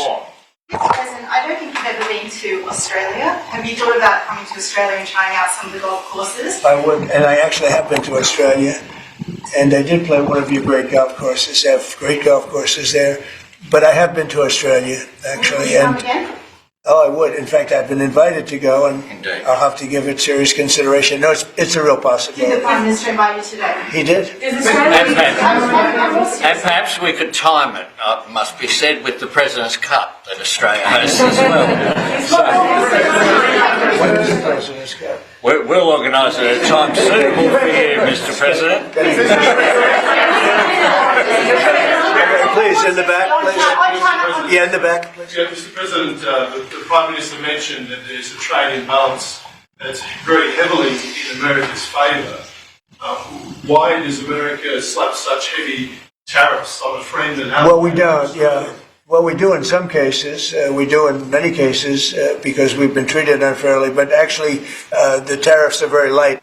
The one thing is you buy a lot of airplanes, so that helps because you buy a lot of the beautiful Boeings, the best of the Boeings. Boeing, and by the way, Boeing is really doing well. They have lots of orders, and they're really doing a great job. They make a great plane. But Australia, because of its location, which is great, but one of the things dictated by that location is you have to order a lot of airplanes. So I guess we have that advantage. They need a lot of airplanes in Australia, and that gives us a little bit of an Your Secretary of War, Pete Hegseth, in his Shangri-La speech in, I think it was May, warned about the potential likelihood or threat of President Xi ordering an invasion of Taiwan. 2027 is also the year that Fleet Base West is supposed to start rotating those US and UK submarines. Do you see AUKUS as a deterrent for China in the Indo-Pacific? Yeah, I do. I think it is, but I don't think we're going to need it. I think we'll be just fine with China. China doesn't want to do that. First of all, the United States is the strongest military power in the world by far. It's not even close. Not even close. We have the best equipment. We have the best of everything, and nobody's going to mess with that. And I don't see that at all with President Xi. I think we're going to get along very well as it pertains to Taiwan and others. Now, that doesn't mean it's not the apple of his eye, because probably it is, but I don't see anything happening. We have a very good trade relationship. We're going to have a very good, I think, when we leave South Korea, could be wrong, but I think we'll end up with a very strong trade deal. Both of us will be happy. No, I don't see that happening, no. Given the trade surplus that the US enjoys with Australia, would you consider lifting the tariffs that you've imposed on Australia? And can you give us any details about the critical... Yeah, well, the tariffs have been amazing because, tariffs have been really a reason that I was able to settle almost all of the, I've settled 8 wars in 8 months. Not bad. I have one more to go. It's Russia-Ukraine, and I think we'll get there, but it's turned out to be nasty because you have 2 leaders that truly hate each other, You can't have it all, right? They hate each other beyond all else, and it makes it actually a little bit difficult. But we try, of the 8 deals, I would say because of tariffs, 4 or 5 of them were settled. It's an amazing thing, the power of tariffs in terms of our country. But tariffs have always been used against us. We never use them against anywhere else. And now you have a president that for national security reasons and other reasons is using them, and we've become a very rich nation again and a very secure nation again. But we've also become a nation that used that power of tariffs and the power of to settle 5 of the 8 wars that I settled. I settled 8. I'm very proud of that. Nobody else has settled 1. I don't think there's been an American president that settled 1. I think there probably hasn't been outside of the 2 countries involved, or however many are at war. I don't think there's ever been an outside country that settled a war, period. So I settled 8 in 8 months. I'm proud of that. Now, in the meantime, I'm running a country that's, right now, we're the hottest country anywhere in the world. We were dead. A year and a half ago, we were a dead country. Now we're the hottest country in the world, economically and otherwise. So, but I will say this, Australia pays very low tariffs.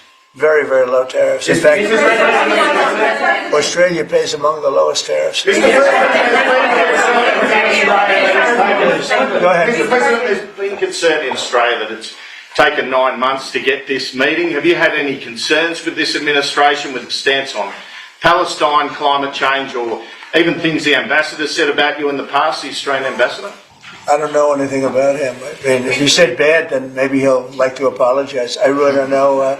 Did an ambassador say something bad about him? Don't tell me. I don't know. Where is he? Is he still working for you? Yeah. You said bad? Before I took this position, Mr. President. I don't like you either. I don't, and I probably never will. Go ahead. No, you went. Go ahead, behind you. Mr. President, your Secretary of the Navy said that. That was an epic takedown. That was awesome. I don't like you either, and I probably never will. Yeah, this guy right here. Yeah, but do you know who it is? I couldn't tell from the picture. Some guy from Australia. Okay. So yeah, don't know who it is. Or Ambassador. Oh, yeah. Okay. Gotcha.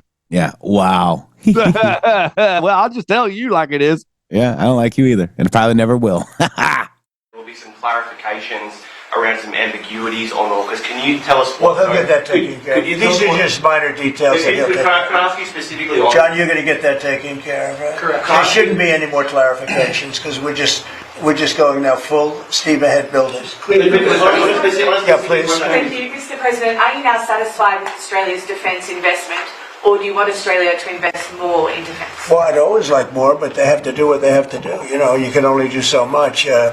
I think they've been great. They're building magnificent holding pads for the submarines. It's going to be expensive too.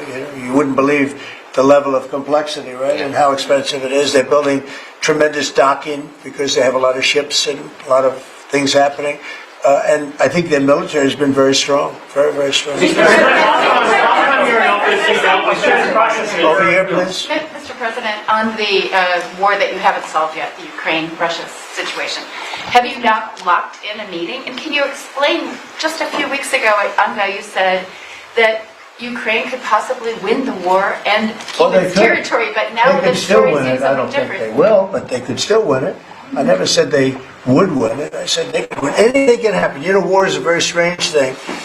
A lot of bad things happen, a lot of good things happen. If you look at the Middle East, I would say prior to us hitting Iran so hard, we could have never made that deal because you would have had a dark cloud over the Middle East when we took out their nuclear capability, which was one of the great military maneuvers of all time. It was flawless. You saw that. Yeah.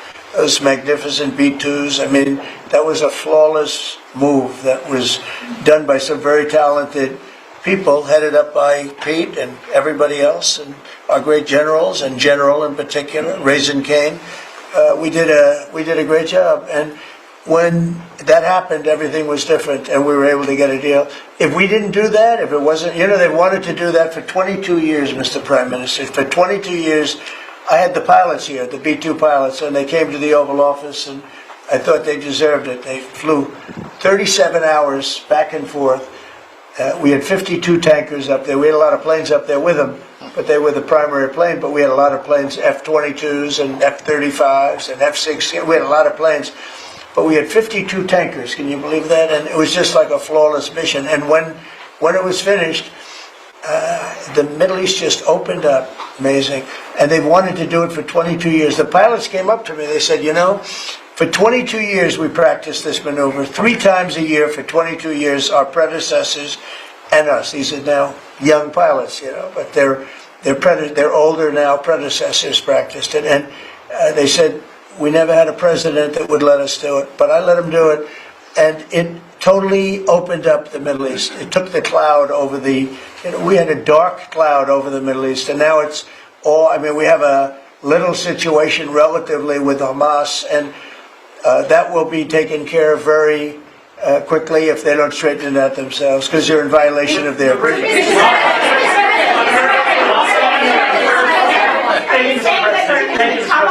On rare earth minerals, Australia is one of the only places in the world that processes rare earth minerals. Yeah, could there be an agreement? China has 90% of the processing. Could there be an agreement over processing rare earth minerals with Australia? Sure, that's what we're doing. It's part of the agreement. Can you say with Go ahead, please. Thank you, sir. Thank you, sir. Just, sorry, Yeah. on a follow-up on Taiwan, there are reports that you will come up, or China is pressuring you to not support independence for Taiwan in exchange for a trade deal. Well, I'm not going to talk about that. What I'll talk about, you and I will have that discussion in a couple of weeks when I'm in South Korea with President Xi. We're going to be talking about a lot of things. I assume that's going to be one of the things, but I'm not going to talk about that now. Yeah, please. Mr. President, you just alluded to the violence in the Middle East. What steps is the administration taking to maintain the ceasefire? Well, a lot of steps, and right now it's in the hands of others. You know, we have 59 countries that agreed to the deal. We have a peace in the Middle East for the first time ever. We made a deal with Hamas that, you know, they're going to be very good, they're going to behave, they're going to be nice, and if they're not, we're going to go and we're going to eradicate them if we have to. They'll be eradicated, and they know that. So they went in, and I don't believe it was the leadership, but they had some rebellion in there among themselves, and they killed some people, you know, a lot of people. But this is a violent group. You know, you probably noticed over the last 100 years, this is a very violent group of people. And they got very rambunctious, and they did things that they shouldn't be doing. And if they keep doing it, then we're going to go in and straighten it out, and it'll happen very quickly and pretty violently, unfortunately. Yeah, just following up on that question, when you say we are going to eradicate Hamas, who is we? Does that include American boots on the ground? No, it won't be on the ground at all. We don't need to, because we have many countries, as you know, signed on to this deal. The way I view it, 59 countries. Why don't they understand this? Boots on the ground. It's a PSYOP, and your president is destroying it right now. And unanimous. There's never been, nobody ever believed us. Countries that 4 months ago didn't like each other, and now they're all aligned together. I mean, we've had countries calling me when they saw some of the killing with Hamas, saying, we'd love to go in and take care of the situation ourselves. In addition, you have Israel would go in 2 minutes if I asked them to go in. I could tell them, go in and take care of it. But right now, we haven't said that. We're going to give it a little chance, and hopefully there will be a little less violence. But right now, you know, they're violent people. Hamas has been very violent. But they don't have the backing of Iran anymore. They don't have the backing of really anybody anymore. They have to be good. And if they're not good, they'll be eradicated.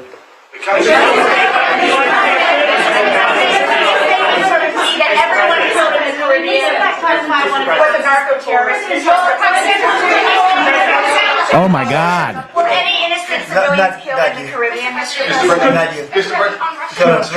Could the Prime Minister weigh in more on the processing? And can Australia expand the process of rare earths? Absolutely we can, and we have the capacity to do so, and part of this deal is very specific, $8.5 billion pipeline. There will be $1 billion contributed from Australia and the United States over the next 6 months with projects that are immediately available. There's 3 groups of projects, ones that are joint activities between Australia and the United States, such as Alcoa. Secondly is projects that will be US investment, that the US will undertake in Australia, including processing, and then ones that Australia will undertake, some as well. One of them is Australia, the US and Japan as well. So what we're trying to do here is to take the opportunities which are there. Australia has had a view for some time, a bit similar to putting America first. Right.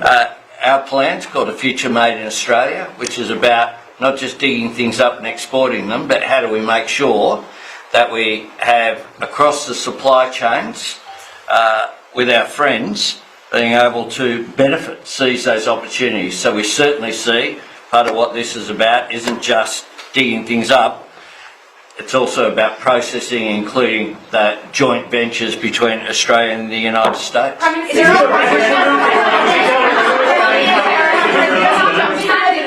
the US and Australia really compete with China? Aren't we decades behind in terms of the development? No, you've been reading the wrong newspapers. We're not decades. We are way ahead of China militarily, the United States. We're way ahead of them in every form of military, other than they're building a lot of ships, and we'll have that started. We'll be catching them on that. But we will, when it comes to weaponry, when it comes to, I'll go right now, AI. The big thing is AI. They're building more plants in this country than anybody ever imagined. We're going to have over $20 trillion of investment for this year. The most we ever had was a tiny fraction of that. As an example, Biden, who's the worst president in the history of our country by far, by the way, but they were less than $1 trillion for 4 years. We're already now breaking $18 trillion of investment in 8 months. 18 trillion. No country in history has ever done that. We're way ahead of China in AI, and we're way ahead of China militarily from the standpoint of the sophisticated weapons. We have weapons that a lot of people don't even know about, and I got them started 4 years ago. I rebuilt the military 4 years ago, fortunately, because Biden didn't do anything but give a piece of it away to Afghanistan.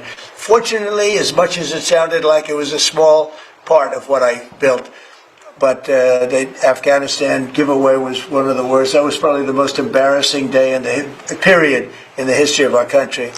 But we have the greatest military. We have the best equipment. We have the best manufacturers of equipment. We have the best weapons. When you look at our weapons, I've been talking a lot about our weapons. Everybody wants our weapons. But it's great to be working with Anthony. It's great to be working with the people of Australia because they also, it's a smaller country, but you have done a fantastic job in weaponry and the kind of things that we do a lot of joint work together. Our militaries work very, very closely together. We've been really an amazing ally when you think of it, right? There's never been any games. We're strongly committed, and they're strongly committed. There are some games with other countries, but there haven't been games with Australia.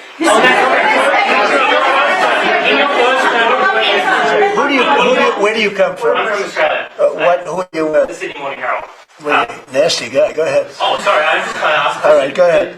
On your first term, you worked with two Australian Prime Ministers, Scott Morrison and Malcolm Turnbull, you might remember. They were from same side of politics as you, Mr Albanese's different side. Can you tell us a bit more about what it's like to work with Mr Albanese compared to those two? Well, I got along. That wouldn't be fair because, the man on my right has a big advantage.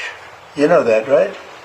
But I think he's doing a really good job, and we've had a very good relationship. I don't want to compare one with the other, but I'll tell you, this one is. They really have a great prime minister. Thank you. Okay, was that a Thank good you. statement? I'll use it in my ads in 28.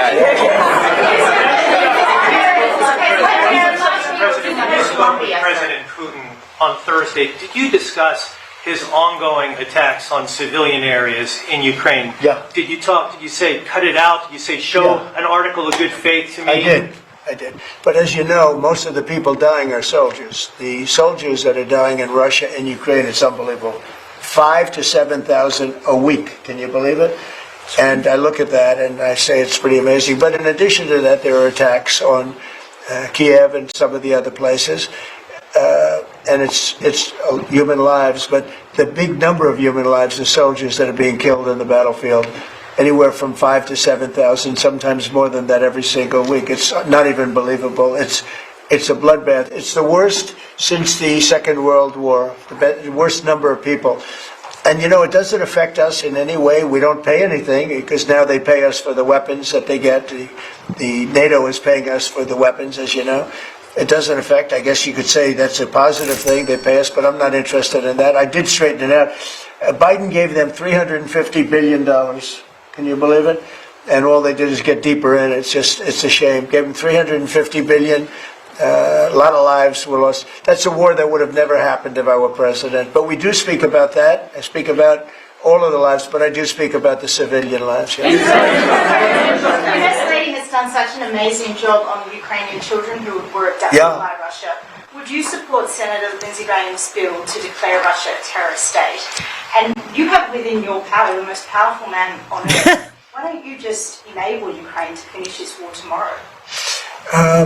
Well, if you knew anything about what you were talking about, you'd be able. You do. I don't think you do. Really. I don't think you do because it's a little more complicated than that. But it sounds easy. We're in the process of trying to make a deal. If we make a deal, that's great. If we don't make a deal, it'll be a lot of people are going to be paying a big price. Quiet.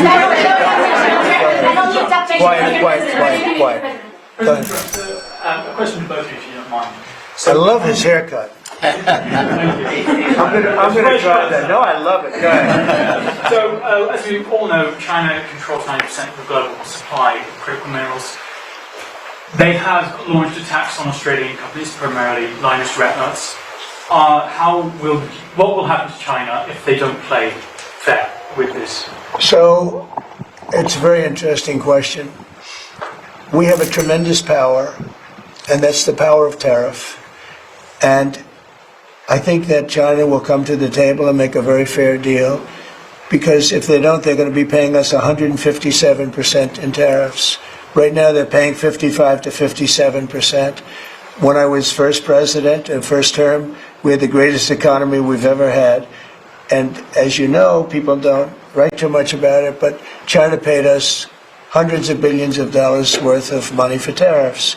Biden left it, but he didn't enforce it. He gave exceptions to almost everything. And so he left the tariffs, but he didn't really collect the numbers that he should have collected, and because he didn't know what the hell he was doing. So now the tariffs are much higher in China than they were before, and they're high on other countries depending on whether or not we like that country or we get along, and that's for national security purposes. So I made deals with Japan, I made deals with the European Union, or the whole of Europe practically, but the European Union, made deals with a lot of different people. We have a very fair deal for, I will say, Australia's paying a low number. They do have, I'll change it, we have a little bit of an advantage on that one. I told you, the advantage we have is airplanes. We sell a lot of airplanes to them, and they need them. It's a very vibrant place, and people go in and out, and I look forward to going there myself. And I think it's unlikely I'll be taking a ship. That's a long journey. That's a long. But China has treated us with great respect. Now, in the past, they didn't treat other presidents with great respect. They would take hundreds of billions and even trillions of dollars out of the country, and they would spend it and build their military. Now they're treating us with great respect. Now we'll see what happens. I said, if we don't make a deal, I'm putting on an additional 100% on November 1st. I think we'll make a deal. They threatened us with rare earths, and I threatened them with tariffs, but I could also threaten them with many other things, like airplanes. You know about airplanes, because they can't get parts for their airplanes. We build their airplanes. We do a great job. They're largely Boeings, and we could stop the parts. We did stop the parts, actually, when they did the initial threat. That's a big... They closed down over 400 of their airplanes, but we don't want to do that. But we have a much simpler thing. If we don't make a deal, we'll charge them a very substantial tariff, and they'll be paying us hundreds of billions of dollars a year, which they're basically paying right now. We had presidents that allowed China and other countries get away with murder. We're not going to allow that, but we're going to have a fair deal. I want to be good to China. I love my relationship with President Xi. We have a great relationship. I believe after we leave South Korea, we'll be there together. We thought that would be a good place to meet, and we're going to be meeting. I'll be in Malaysia, I'll be in Japan, I'll be in a couple of others. We'll be sort of doing a little bit of a tour. I've been invited to go to China, and I'll be doing that sometime fairly early next year. We have it sort of set, but I think we're going to have a very good relationship with China. And again, they will threaten us with rare earths. I don't think they're threatening us too much right now, but they could do that. But I threaten them with something I think is much more powerful, and that's tariffs. Because at a certain point, they will not be able to do any business with us. At a certain point, if they pay enough tariffs, it's almost like saying, we don't want to do business with you, but it's probably nicer. Saying you're going to pay 158, 157% tariff is a nicer way of saying that we don't want to do business with you. And if they don't do business with us, I think China's in big trouble, I'll be honest with you. I think China is, I don't know that they even make it. I really do. I believe that they're in big trouble. And I don't want them to be in big trouble. I want them to do great. I want them to thrive. But we have to thrive together. It's a two-way street. I think when we finish our meetings, and it's going to be a big deal. I'm meeting with a lot of other countries, but this seems to be the one that people are very interested in. I think when we finish our meetings in South Korea, China and I will have a really fair and really great trade deal together. I want them to buy soybeans. They stopped buying our soybeans because they thought that was punishment. And it is punishment to our farmers, but we're not going to allow that to happen because I made a great trade deal with China, a $50 billion trade deal, and they were great about it. They were doing everything that they were supposed to do. And then when Biden came in, I used to call President Xi all the time to say, thank you, or you're not buying enough. In other words, they were supposed to buy. Biden, do you think Biden ever called him? I don't think Biden ever called him. You think Biden lied awake at night thinking about trade with China? He didn't know what he was doing. He was an incompetent president. We had an incompetent president, but you don't have that anymore. So I think we're going to end up having a fantastic deal with China. It's going to be a great trade deal. It's going to be fantastic for both countries. And it's going to be fantastic for the entire world. Thank you very much, Get out of here. All right, so we did play it. We stayed a little over time, guys, because I wanted to listen to that. But you hear that. It's the art of the deal. This president is making deals. Do you think any of these Democrats that are wanting to keep the government closed know anything about how to make a deal with another country, Shady? All they know how to do is to listen to whoever told them what to do today. And wear sombreros. Well, they're not very good at that either. They got all offended by that. I thought they'd be fine with it. Yeah, they got mad at the poop and everything. So yeah, Jellica, thank you for the subscription. They're not mad at all, Jeff, about the people that are actually going to the bathroom in the streets of their city. They're mad about Donald Trump making a meme of poop, dumping poop on their heads. Harry Sisson, to be exact. EMP Hands Fiver for continuing the coverage. Thank you so much. We love you guys. I saw some other tips in there too. I think it was Cram. Thank you so much. We appreciate you. Shady Groove. Wow, guys. We're historic administration that you're watching. We are marching step by step to the golden age. We are marching away from their death grip on our society, not just our economy, but our mental. Our mental, physical well-being was under absolute assault from these people 24/7, and we are step by step walking away from them. Land of Hoya, overtime rent fund, $5. Thank you so much. Real Iron Eagle, thank you for the overtime, $10 as well. Jellica, thank you for the donation of subscriptions. Somebody drop her one because she's naked. Get her going, guys. We love you guys. We'll see you tomorrow. Shady, Yeti, thank you. Thank you. Much love.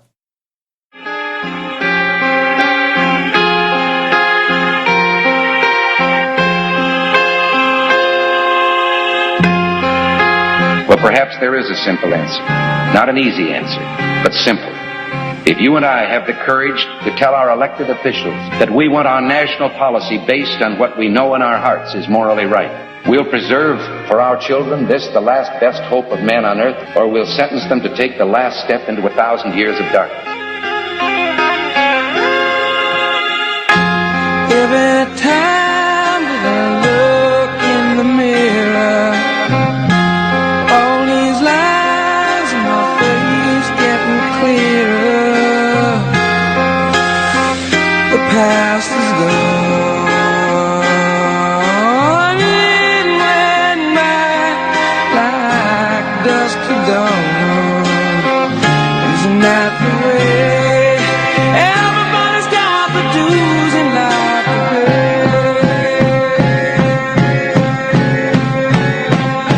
Yeah, I know nobody knows where it comes and where it goes. I know everybody says you got to lose to know how to win.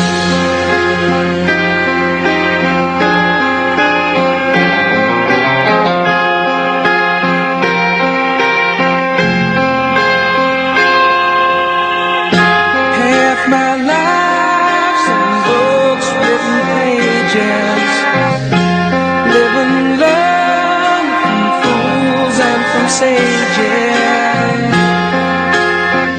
You know it's true. All the things come back to you. Sing with me, sing for the year, sing for the laugh, sing for the tear. Sing with me, just not today, maybe tomorrow. The good Lord will take you away.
as long as the American people hold in their hearts deep and devoted love of country, then there is nothing that this nation cannot achieve.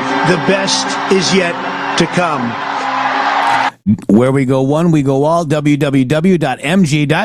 Boom.